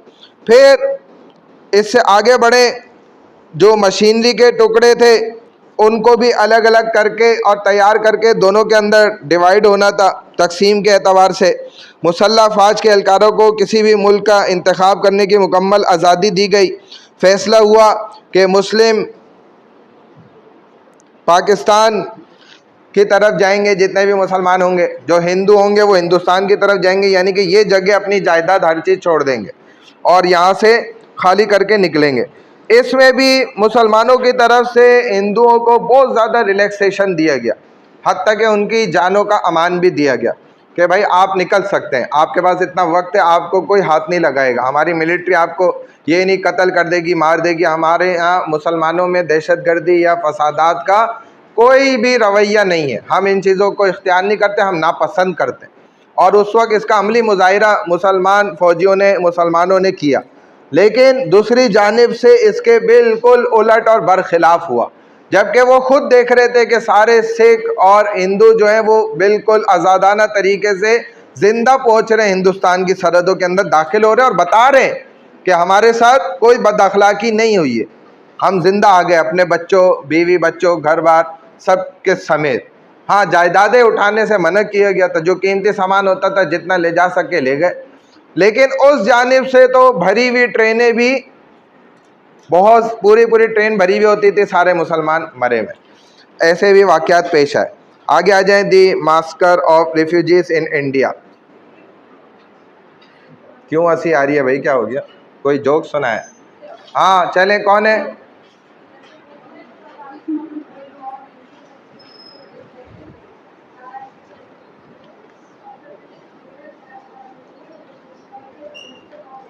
जाएं, ठीक है ठीक है, कोई मसला नहीं, सही है बस। हाँ हाँ हाँ ले जाएं, कोई मसला नहीं, आ जाएगा, फिर आ जाएगा, फिर आप आएंगी तो मैं अटेंडेंस ले लूँगा।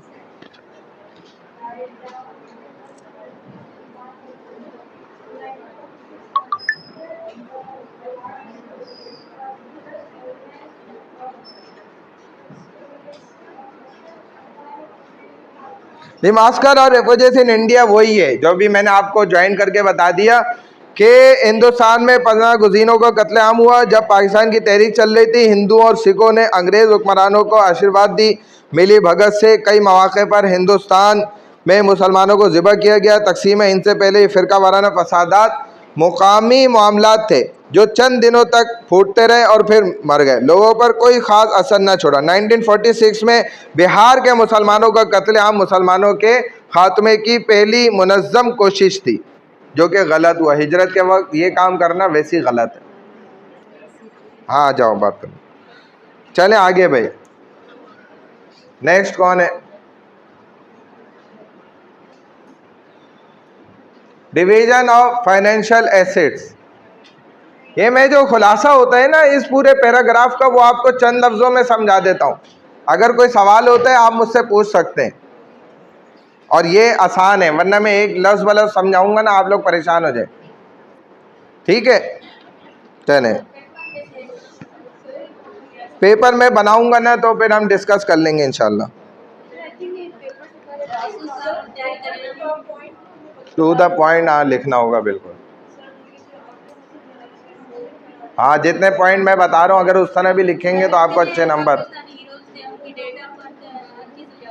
हाँ उनकी मतलब डेट ऑफ बर्थ याद करें, बॉर्न कब हुए, फिर इंतकाल कब हुआ, उनकी क्या एक्सपर्टीज़ थी, उनका इल्म क्या था, एजुकेशनल बैकग्राउंड, फिर उनकी जो है ना उन्होंने मूवमेंट्स कोई अगर स्पेशल मूवमेंट चलाई तो वो कौन सी थी, उसके उनके जो है ना कारनामे क्या थे, क्या क्या उन्होंने अच्छे काम किए। बुरे काम नहीं लिखने, अच्छे काम लिखना। चलें, डिवीज़न ऑफ फाइनेंशियल एसेट्स किसकी बारी है?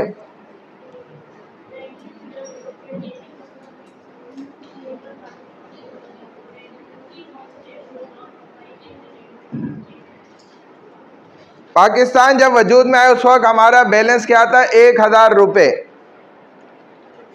कितना था भाई? 1000 रुपये का कैश बैलेंस था।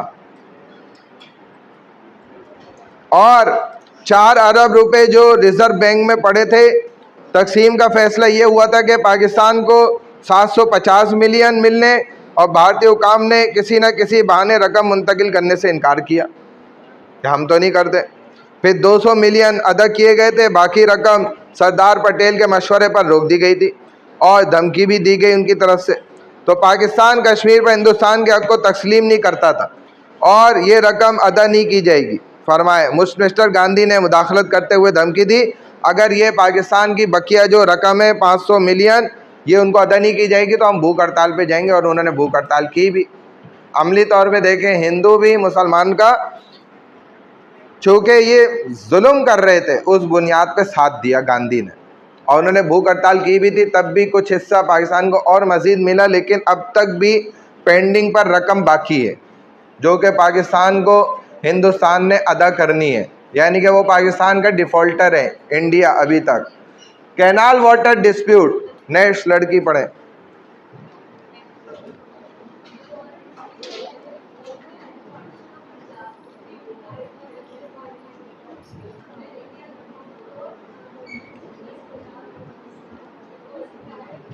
आप जानते हैं पंजाब के हवाले से कि पंजाब जो है वो ज़रखेज़ हमारी ज़मीन है, पानी की बड़ी जो है ना वहाँ पर ज़रूरत पड़ती है। लिहाजा इन्होंने क्या किया, नहरी पानी का तनाज़ा ख़ुद खड़ा किया हिंदुस्तान ने, और पंजाब की तकसीम से ये शुरू हुआ। 1 अप्रैल 1948 को उस वक्त ये मसला सामने आया जब भारत ने पानी रोक दिया, मुनक़ते कर दिया। तो फिर आपाशी के एतबार से भी कहर साजी नज़र आने लग गई पंजाब जैसी ज़मीन में, और फसलों को नुकसान हुआ शदीद। लिहाजा नहरी पानी रोकना हिंदुस्तानी लीडरों की जानिब से पाकिस्तान की मईशत को नुकसान पहुँचाने के लिए था, और वो इसी अज़म में पुरअज़म थे, वो यही चाहते थे। ये कैनाल डिस्प्यूट वाटर जो है ये वहीं से शुरू हुआ। सबसे पहले जो ये मसला सामने आया तो 1948 में 1 अप्रैल को ये सामने आया मसला। चलें भाई, यहाँ से पढ़ लें बाकी। The partition of Punjab.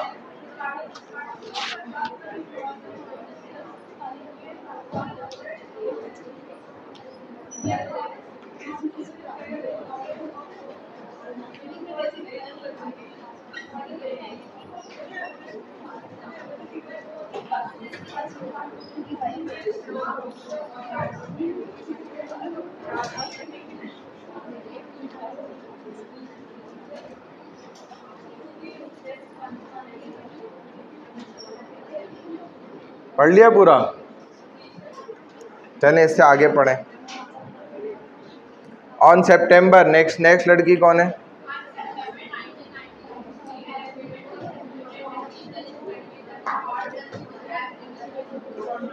जल्दी आ जाए, मैं अटेंडेंस ले रहा हूँ। तकसीम के वक्त, डिवीज़न के वक्त ये फैसला, डिसीजन लिया गया था कि कैनाल हेड वर्क्स पाकिस्तान को दिए जाएंगे, जिसकी वजह से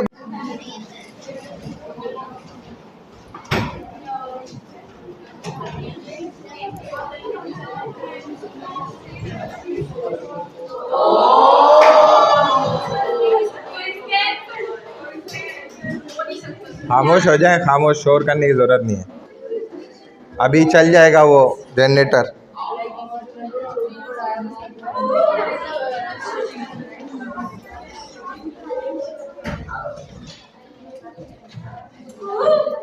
अरे भाई क्या हो गया?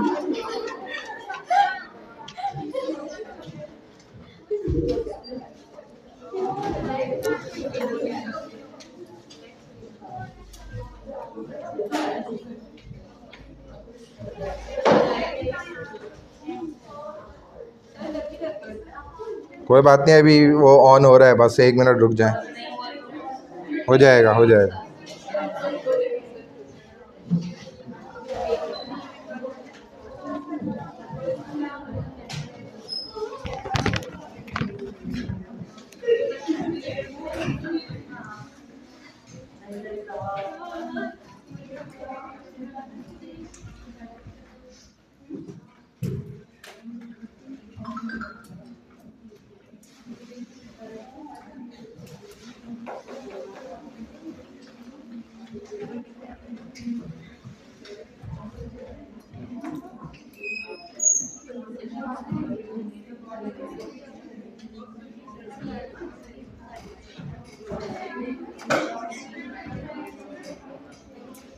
अभी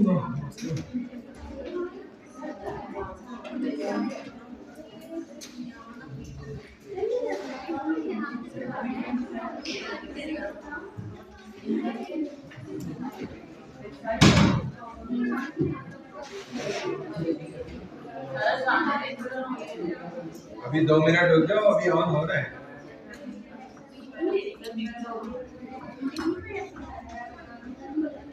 चलिए देखो आवाज आई, आवाज आ गई, आवाज आ गई।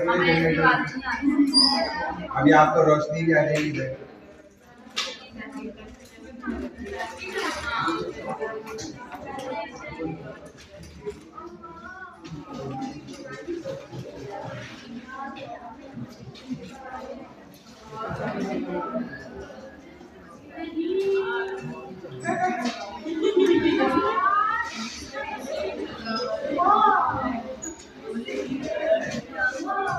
सारे इंतजाम करेंगे उन्होंने।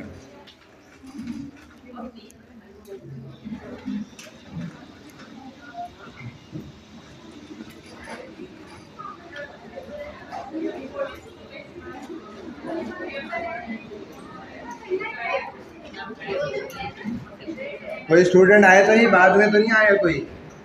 अटेंडेंस सबकी लगी है जो बैठे हुए थे? जी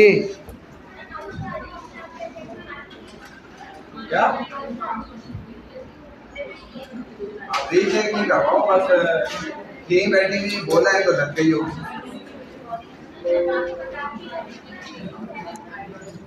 बता के गई थी, क्या नाम है? आयशा अली।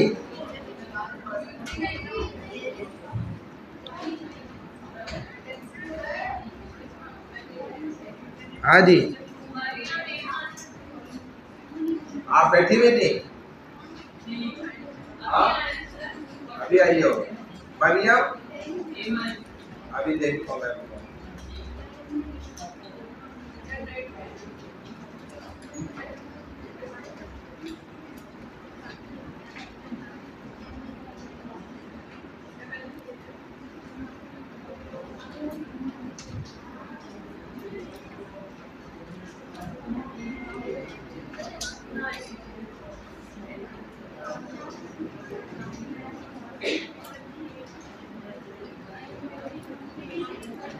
चलो भाई शुरू कर दो।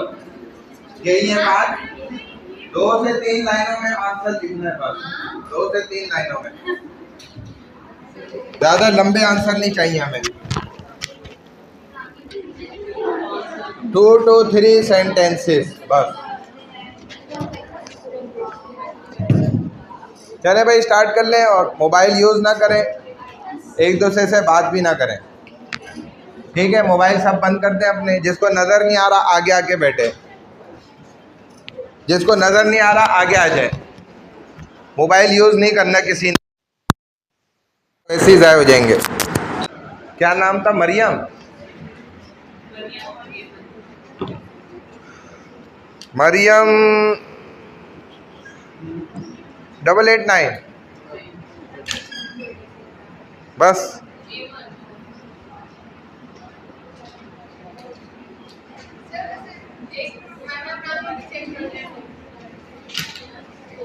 अगर आप बैठी हुई थी तो लग गई होगी बस। ऐमन कहाँ है? ऐमन अब्दुल्ला? बस हो गया।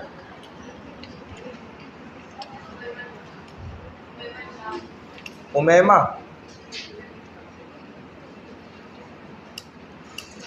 लगी भी आपकी तो आपने बोला होगा ना।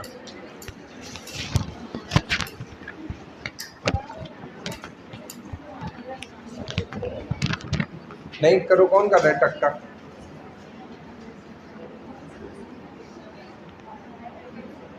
जिसको नजर नहीं आ रहा आगे आ जाए और मोबाइल यूज ना करिएगा। और ये बैग हटाएं सारे सामने से, सब बैग हटाएं,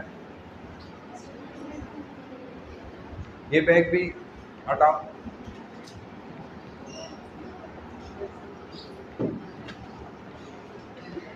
अटेंडेंस लग गई थी आप लोग की? क्या नाम है? ईमान।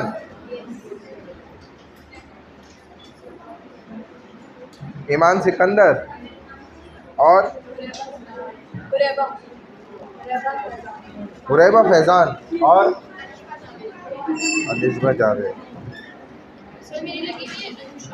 आप थी बैठी हुई जब मैंने ली है, तो फिर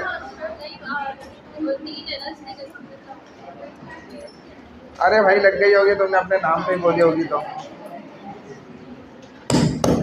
आवाज नहीं आए, जो बात कर रहा है उसको मैं फिर खुद उठा दूंगा वहां से। अब जो बात करेगा ऊपर लिखे हुए थे, अभी पता चल जाएगा। 2 से 3 लाइनों में जवाब लिखे हैं बस।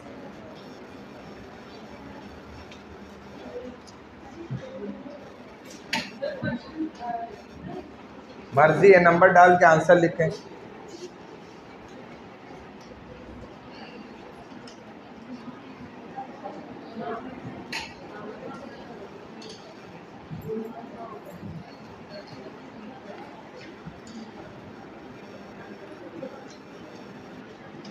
नेम रोल नंबर लाजमी लिखिएगा।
हाँ हाँ, पेज पे कर दें। क्विज नंबर 1 वो मैंने फर्स्ट क्लास में बताया था।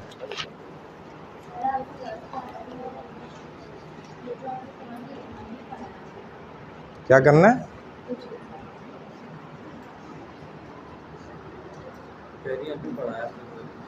क्या चीज़? तो अच्छा है ना, अभी अभी पढ़ा है, अभी ताज़ा ताज़ा है, फ्रेश है, आप फ़ौरन लिख सकते हैं। तो 2 लाइन का तो आंसर लिखना है, 3 लाइन का और क्या लिखना है?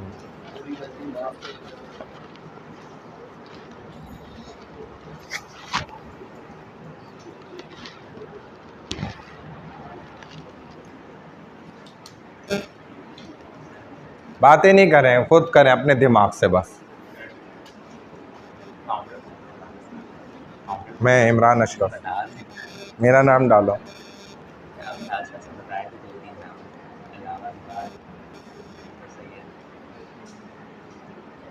जरदारी, जरदारी का डाल।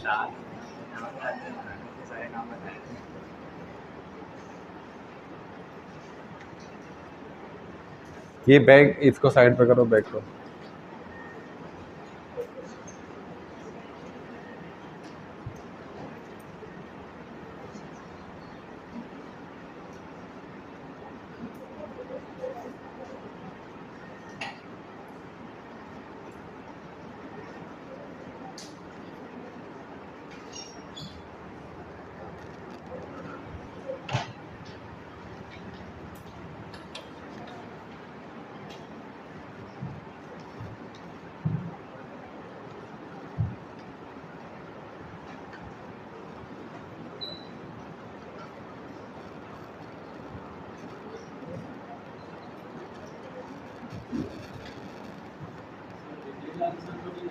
2 से 3 लाइन में जवाब लिख दें बस।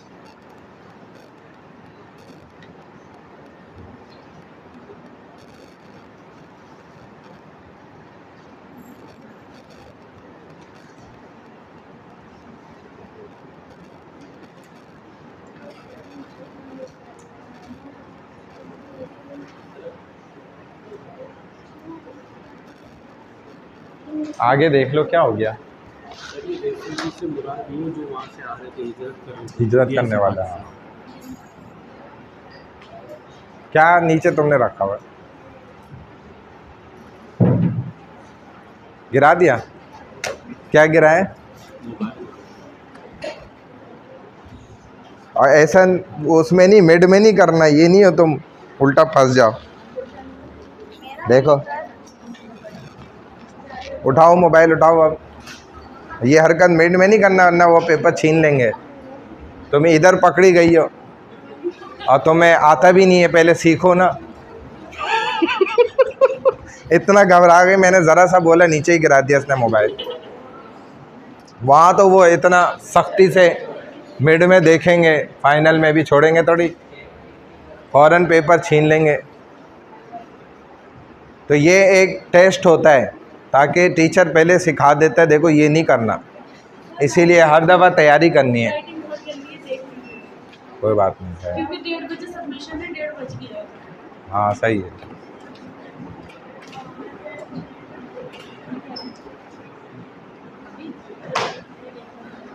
अपने जहन से करो, जितना तुम्हें आता है पता है बस वो करो, किसी से पूछ के नहीं करो। अगले की अकल आपसे ज़्यादा नहीं है, या तो आपके बराबर होगी या कम ही होगी।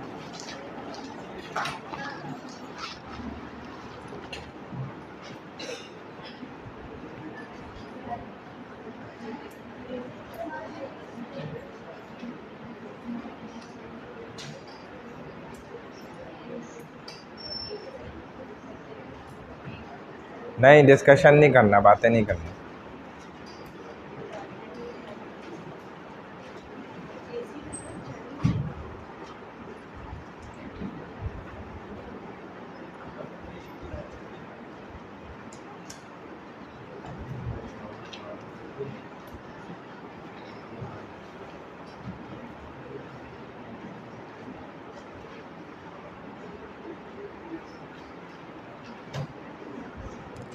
क्या बातें कर रही हो?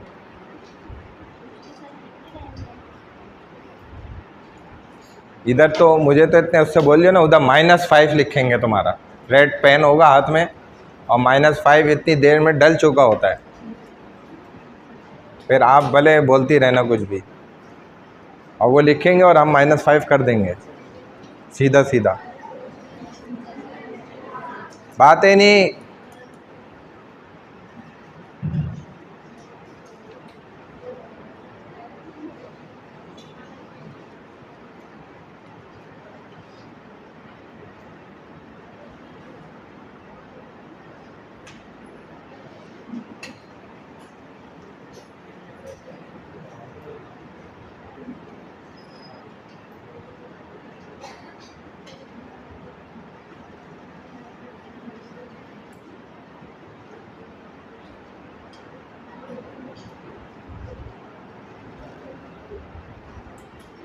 कुछ नीचे मोबाइल रखा हुआ है क्या है?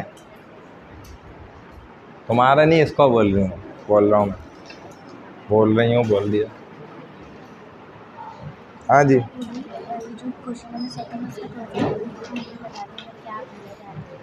Refugee crisis that Pakistan encountered immediately after independence. फौरी आज़ादी के बाद जब हिजरत कर रहे थे तो उस वक्त क्या हालात पेश आए? हाँ, जरदारी, जरदारी, आसिफ अली जरदारी। हाँ, क्या हुआ?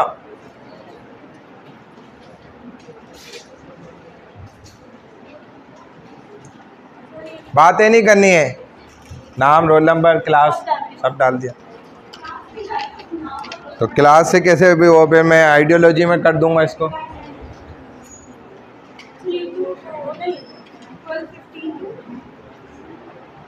12 से 2 कर दो भले, उसमें भी समझ आ जाएगा।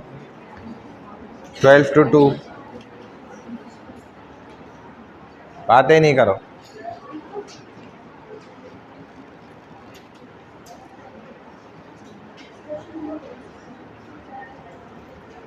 आप अपने ज़हन से करो, उसको छोड़ दो, उसको नहीं आता कुछ भी।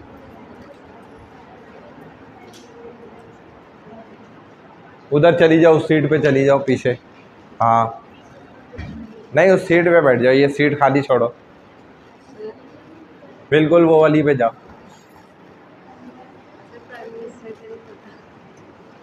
आसिफ अली जरदारी।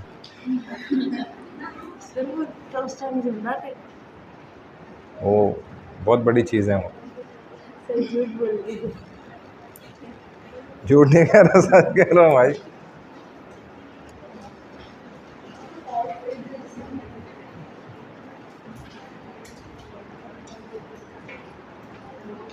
इधर आ जाओ, आप इस वाली सीट पे आ जाओ, एक सीट छोड़ के। होइएगा नहीं सर। एक सीट छोड़ के आ जाओ।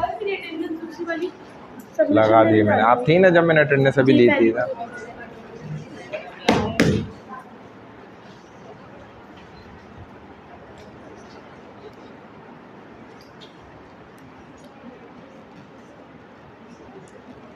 ये कैसे नीचे रख के क्यों कर रही हो, ऊपर रखो। बैग को इधर उधर कर लो,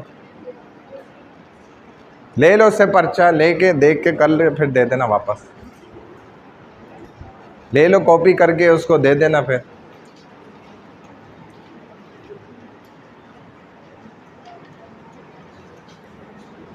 सर हो गया।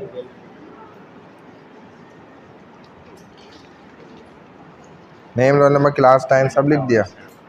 क्लास टाइम वाइन सब लिख दिया। क्लास टाइम डालो ना यार, इतनी सारी क्लासें हो, टाइम आगे पीछे होगा। CR किधर है क्लास की? हाँ चलो कर लो पहले, फिर जमा करें।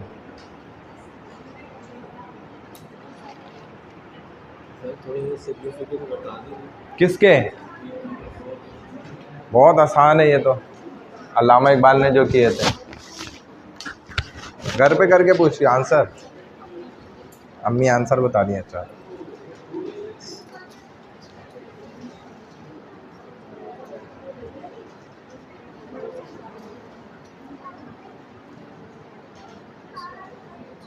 ये बैग को तो हटाओ, ये वाला बैग। वो तुम्हारे आगे कर दिया तो बड़ा अच्छा काम हो गया। इसको ऐसे करो, यूँ, हाँ ऐसे। हाँ दो दो, एक एक, दो दो, दो दो, तीन तीन बस। क्लास टाइमिंग लिखो, क्लास नेम डालो। नीचे क्या देख रही है बच्ची बार बार, आप नीचे क्या देख रही हो? नीचे मोबाइल रखा हुआ है आपने, उसका रखा हुआ होगा ना दूसरा। तो नीचे क्या चीज़ है? बुक है।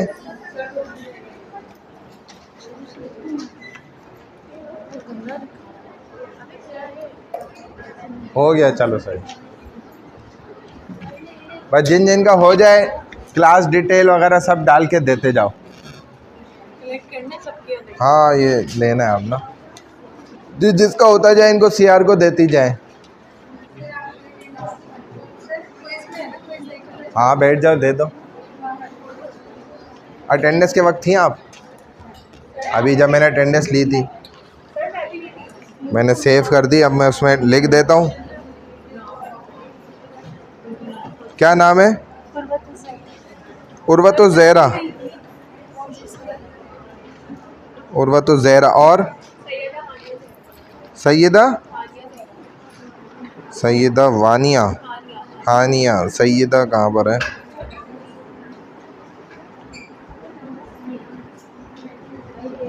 हानिया ज़हरा हो गया, और अंजिला? उन्जिला,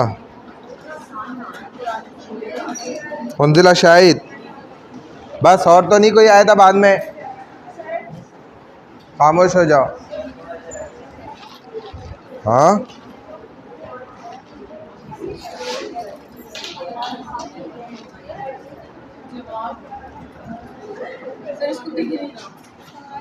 आगे जाके बैठो फिर।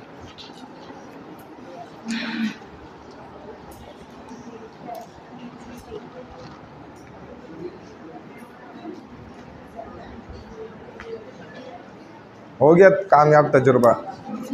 टाइमिंग क्लास वगैरह सब डाला, क्लास टाइमिंग वगैरह सब डाल दिया।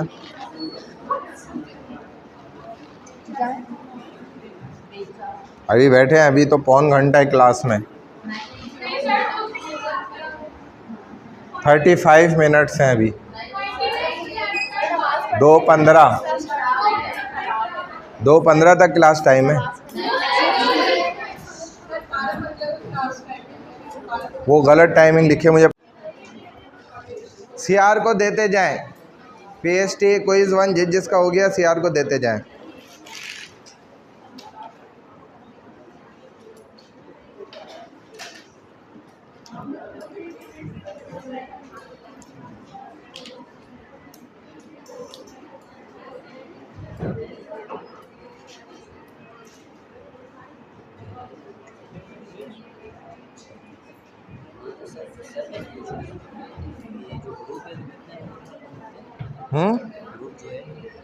स्टूडेंट्स का होना चाहिए 5 ये रह गया हमसे पीएसटी, वरना हमने ग्रुप्स तो जो है ना ये मिड से पहले सर मैंने आपको लास्ट बनाने हैं। वॉइस किया था कि सर आप प्रेजेंटेशन में क्या लेंगे, आपका रिप्लाई नहीं आया था। भूल गया हूँगा मैं, बता देता था तो मैं ग्रुप में मैसेज छोड़ देता। ये मैं अब आपको भेज देता हूँ। डिटेल मैंने बनाई हुई है, दूसरे ग्रुप पे चल गई हैं साहब, मैंने आपको मैसेज नहीं किया। मैं जहन से रह गया। ये पीएसटी मैं समझ रहा हूँ मैंने कर दी है। अच्छा, आपका क्या नाम है? मुस्तफ़ा अली। तो ये इसमें थोड़ा सा चेंजिंग कर देना, जैसे टॉपिक को जो है ना पाकिस्तान स्टडीज़ कर देना एग्जाम्पल के तौर पे। बाकी जो है ना ये सब तो ठीक है, इसको पढ़ लेना एक दफ़ा। क्लास डे जो है ना वो चेंज कर लेना, इसमें क्लास डे भी लिखा हुआ होगा तो उसको थर्सडे कर देना। बस क्योंकि इसमें है बीच में कहीं ना, देख लेना क्लास का दिन लिखा हुआ होगा उसको। बाकी सब चीज़ें सही हैं, यही हैं। ठीक है, मैंने आपको भेज दिया।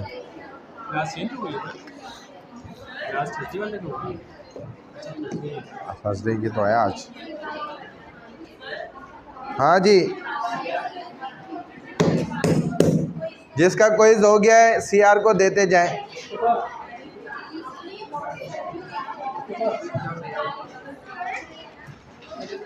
अटेंडेंस लगवा दे, मेरे नीचे फादर खड़े हुए हैं, उनकी कॉल आई। जाओ जाओ जाओ, मैंने लगा दी है, जाओ। प्रेजेंटेशन के लिए बॉयज़ गर्ल्स सेपरेट अपने ग्रुप्स बना लें। 5 स्टूडेंट्स होने चाहिए हर ग्रुप में। 2 से 3 मिनट यहाँ पर इंडिविजुअली प्रेजेंट करेगा, लेकिन ग्रुप वाइज आएगा। पीपीटी ग्रुप वाइज बनेगी। हर स्टूडेंट के पास पीपीटी शेयर होगी। हर स्टूडेंट के पास उसके पास अकेले खुद अपने मोबाइल में उसके पास पीपीटी होनी चाहिए। जितनी अपडेट हो गई है अपने पार्ट का वो खुद जिम्मेदार है। अगर एक ग्रुप में से 5 स्टूडेंट में से 4 नहीं आए और एक स्टूडेंट मौजूद है तो उस एक स्टूडेंट की पार्ट ऑफ प्रेजेंटेशन हम यहाँ पर ले लेंगे, बाकी 4 उनके 20 मार्क्स ज़ीरो हो जाएंगे। बात समझ आ गई? दोबारा हम मौका नहीं दे पाएंगे, ये इंस्ट्रक्शन से लाजमी। एक स्टूडेंट भी ये नहीं कहेगा कि जी वो मेरे ग्रुप के 4 स्टूडेंट नहीं आए लिहाजा मैं प्रेजेंटेशन नहीं दे सकता, तो ऐसा नहीं होगा। वो एक स्टूडेंट भी प्रेजेंट करेगा यहाँ पर अपनी पीपीटी का हिस्सा जो उसके पास खुद होगा। वो ये नहीं कहेगा कि मेरा प्रेजेंटेशन का हिस्सा जी फलाने के पास है, मेरे पास नहीं है, ऐसा नहीं होगा। इसीलिए हम सिर्फ 1 वीक का टाइम देंगे पीएसटी की प्रेजेंटेशन के लिए, ठीक है। और अगर नेक्स्ट क्लास बिल फर्ज ऑनलाइन हुई तो आप कैमरे पे प्रेजेंट करेंगे।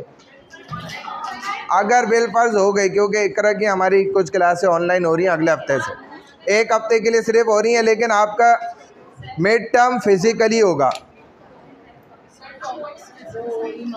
टॉपिक आपकी चॉइस पर है, आपने जो जो पढ़ा है आप सेलेक्ट कर लें। अगर जो जितना जल्दी सेलेक्ट करता जाएगा उसकी एग्जांपल हम अभी ये शेयर कर देंगे सीआर ग्रुप पर, तो आप उसी सीक्वेंस वाइज अपना ग्रुप नंबर लगा के टॉपिक नंबर लिखकर स्टूडेंट्स के नाम फाइनल होने के बाद वो एक साथ भेजते चले जाएंगे। ये ग्रुप की सेटिंग भी ऑन कर देंगे, अलाउ कर देंगे तमाम स्टूडेंट्स के लिए। वो अपने चाहे तो ग्रुप अभी बना लें, आपके पास अभी भी 20 मिनट हैं, 25 मिनट हैं बल्कि। अगर अभी बनाने अपना ग्रुप अभी बना लें, 5 स्टूडेंट्स का ग्रुप पर व्हाट्सएप पे बनाने, वहाँ बना लें। कम से कम जितने भी हो रहे हैं उसको फाइनल करें, 4 से कम ना हो कोई। 2 और पकड़ें कहीं से। क्या नाम है? लगा दी कसर कुमारी नाम। 5 करें, 5, एक को हटा दें, कोई मसला नहीं, दूसरे ग्रुप में डाल दें उसको। टॉपिक खुद सेलेक्ट कर लें, जितना फास्ट कर लें जल्दी बेहतर है।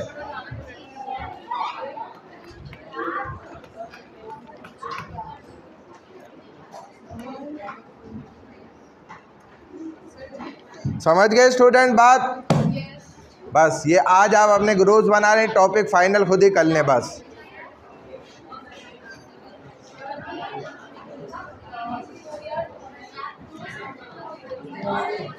सीआर ये खड़े में दोनों दीवार से जो लगे में, जाओ जाओ जिसको जाना है जाओ। अटेंडेंस ले ली मैंने।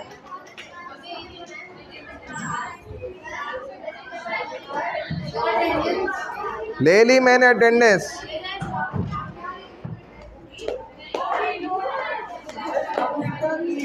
एग्जाम आने वाला है, कब है? हमारा आज स्टार्ट हुआ है, तो अब हम कब से? तो आप आज फर्स्ट क्लास है? आज अच्छा, अभी भी है। तो आप व्हाट्सएप ग्रुप पर ऐड हो गई हैं? हाँ जी, आज हुई है। तो अब ये है कि जो स्लाइड्स हैं ना, वो सीआर को बोल दें कि वो फीमेल खड़ी हुई है, सीआर को बोल दें वो आपको तमाम स्लाइड स्टार्टिंग से अब तक की शेयर कर दें। और दूसरा ये है कि उसी से आप तैयारी कर लें। नेक्स्ट क्लास हमारी एक क्लास और होनी है, उसके बाद नेक्स्ट वीक जो होगा ना वो आपका पेपर का स्टार्ट हो जाएगा। यानी कि यूँ समझ लें 14-15 दिन बाद आपका पेपर है। तो आएगा क्या उसमें?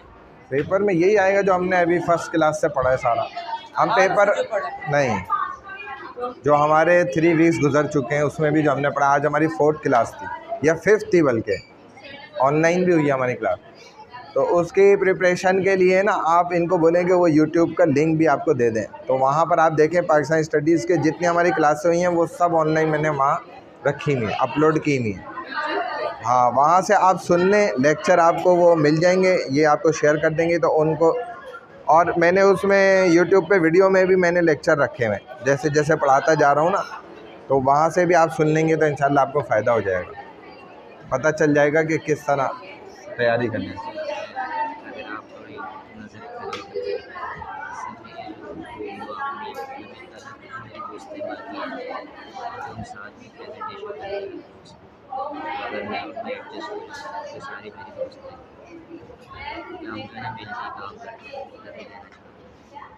अच्छा, तो कभी इनके साथ मिलके भी तो करके दे, इनका भी मज़ा है।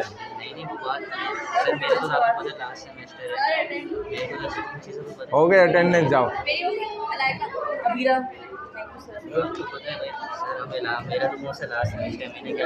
ये लोग भी कम मज़ा नहीं देने वाले आप। नहीं सर, इनको भी एडजस्ट कर लेंगे, तभी मैं कहना चाह रहा हूँ दोस्त हैं। क्यों भाई, मैं सही कह रहा हूँ? नहीं तुम आओ तो इनके हाथ में तो आओ ज़रा। नहीं अपने भाई है सर।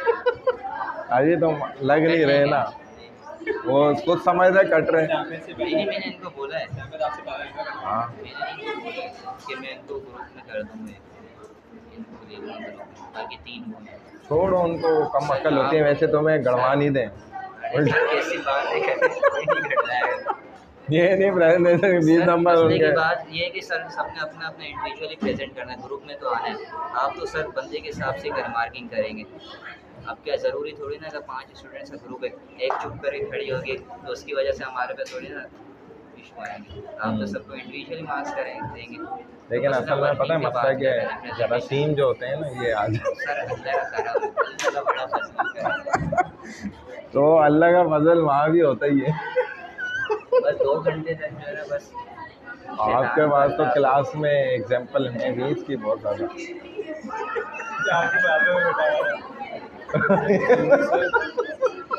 आपको तो अब तक सबक पकड़ लेना चाहिए था।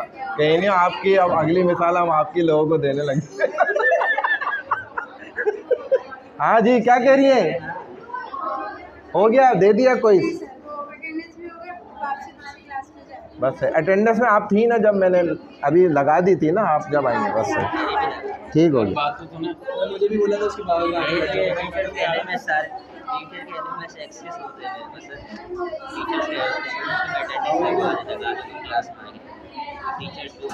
कैसे देते हैं वो एक्सेस, बताओ? वो जो रजिस्ट्रेशन नंबर पासवर्ड होता है, रजिस्ट्रेशन नंबर पासवर्ड हो गया, वो डाल देते हैं। जो हम सारे कोर्स आते हैं वहाँ पे स्टूडेंट्स आते हैं, उस कोर्स से बोल दिया, क्लास सेलेक्ट कर ली, तो बाकी जो अटेंडेंस होती है फिर सेव कर ली, जो क्लास में आएगी। अगर आप बोलो तो मैं अटेंडेंस, जैसे आप क्लास में जिस तरह अटेंडेंस लेते हैं मैं आपकी तरह की ले टाइम। वो असल में ये होता है ना, जब हमारे ज़्यादा स्टूडेंट्स होते हैं, जहाँ जैसे 225 हैं हमारे होली कुरान में।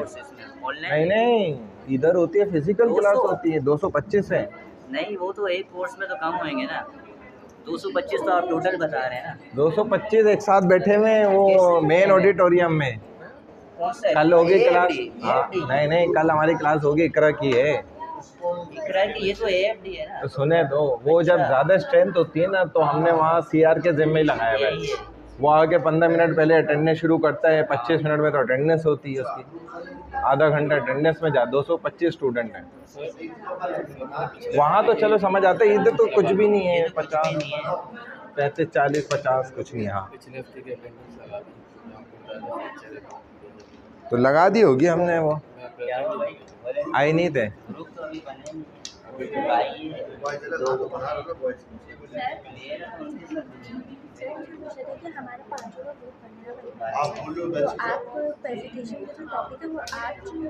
आप सेलेक्ट कर लें खुद ही, बना हुआ है तो वहाँ पे जो आपने टॉपिक्स पढ़े हैं ना, देखो ये पूरी डिटेल आ गई ग्रुप पर ना।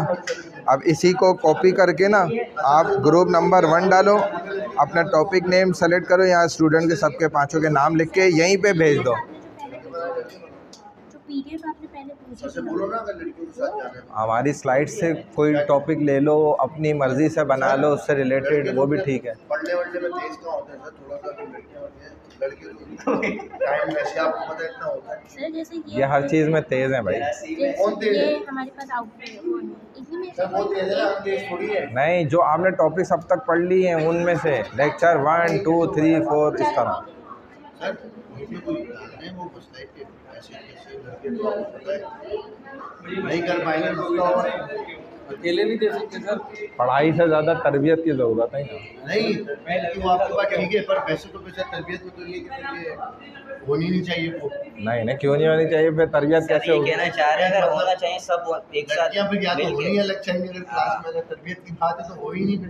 आप देखो, जहाँ तक जितना हम कर सकते हैं वो तो करेंगे ना, वो तो प्राइवेट में जाकर वहीं पर चिल्ला लगा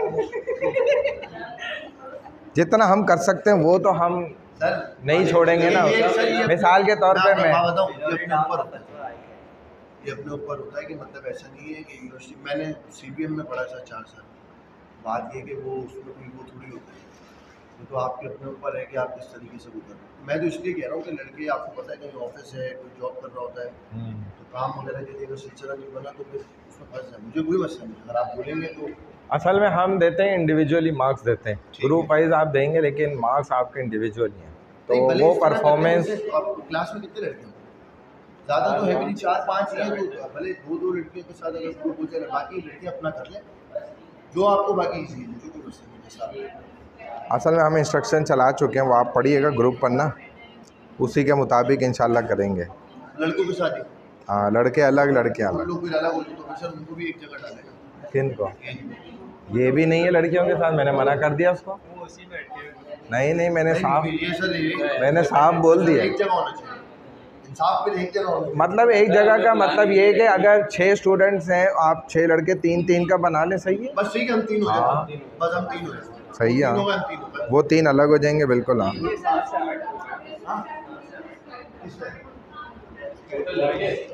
नहीं 7-8 लोग, हम 3 होंगे बस।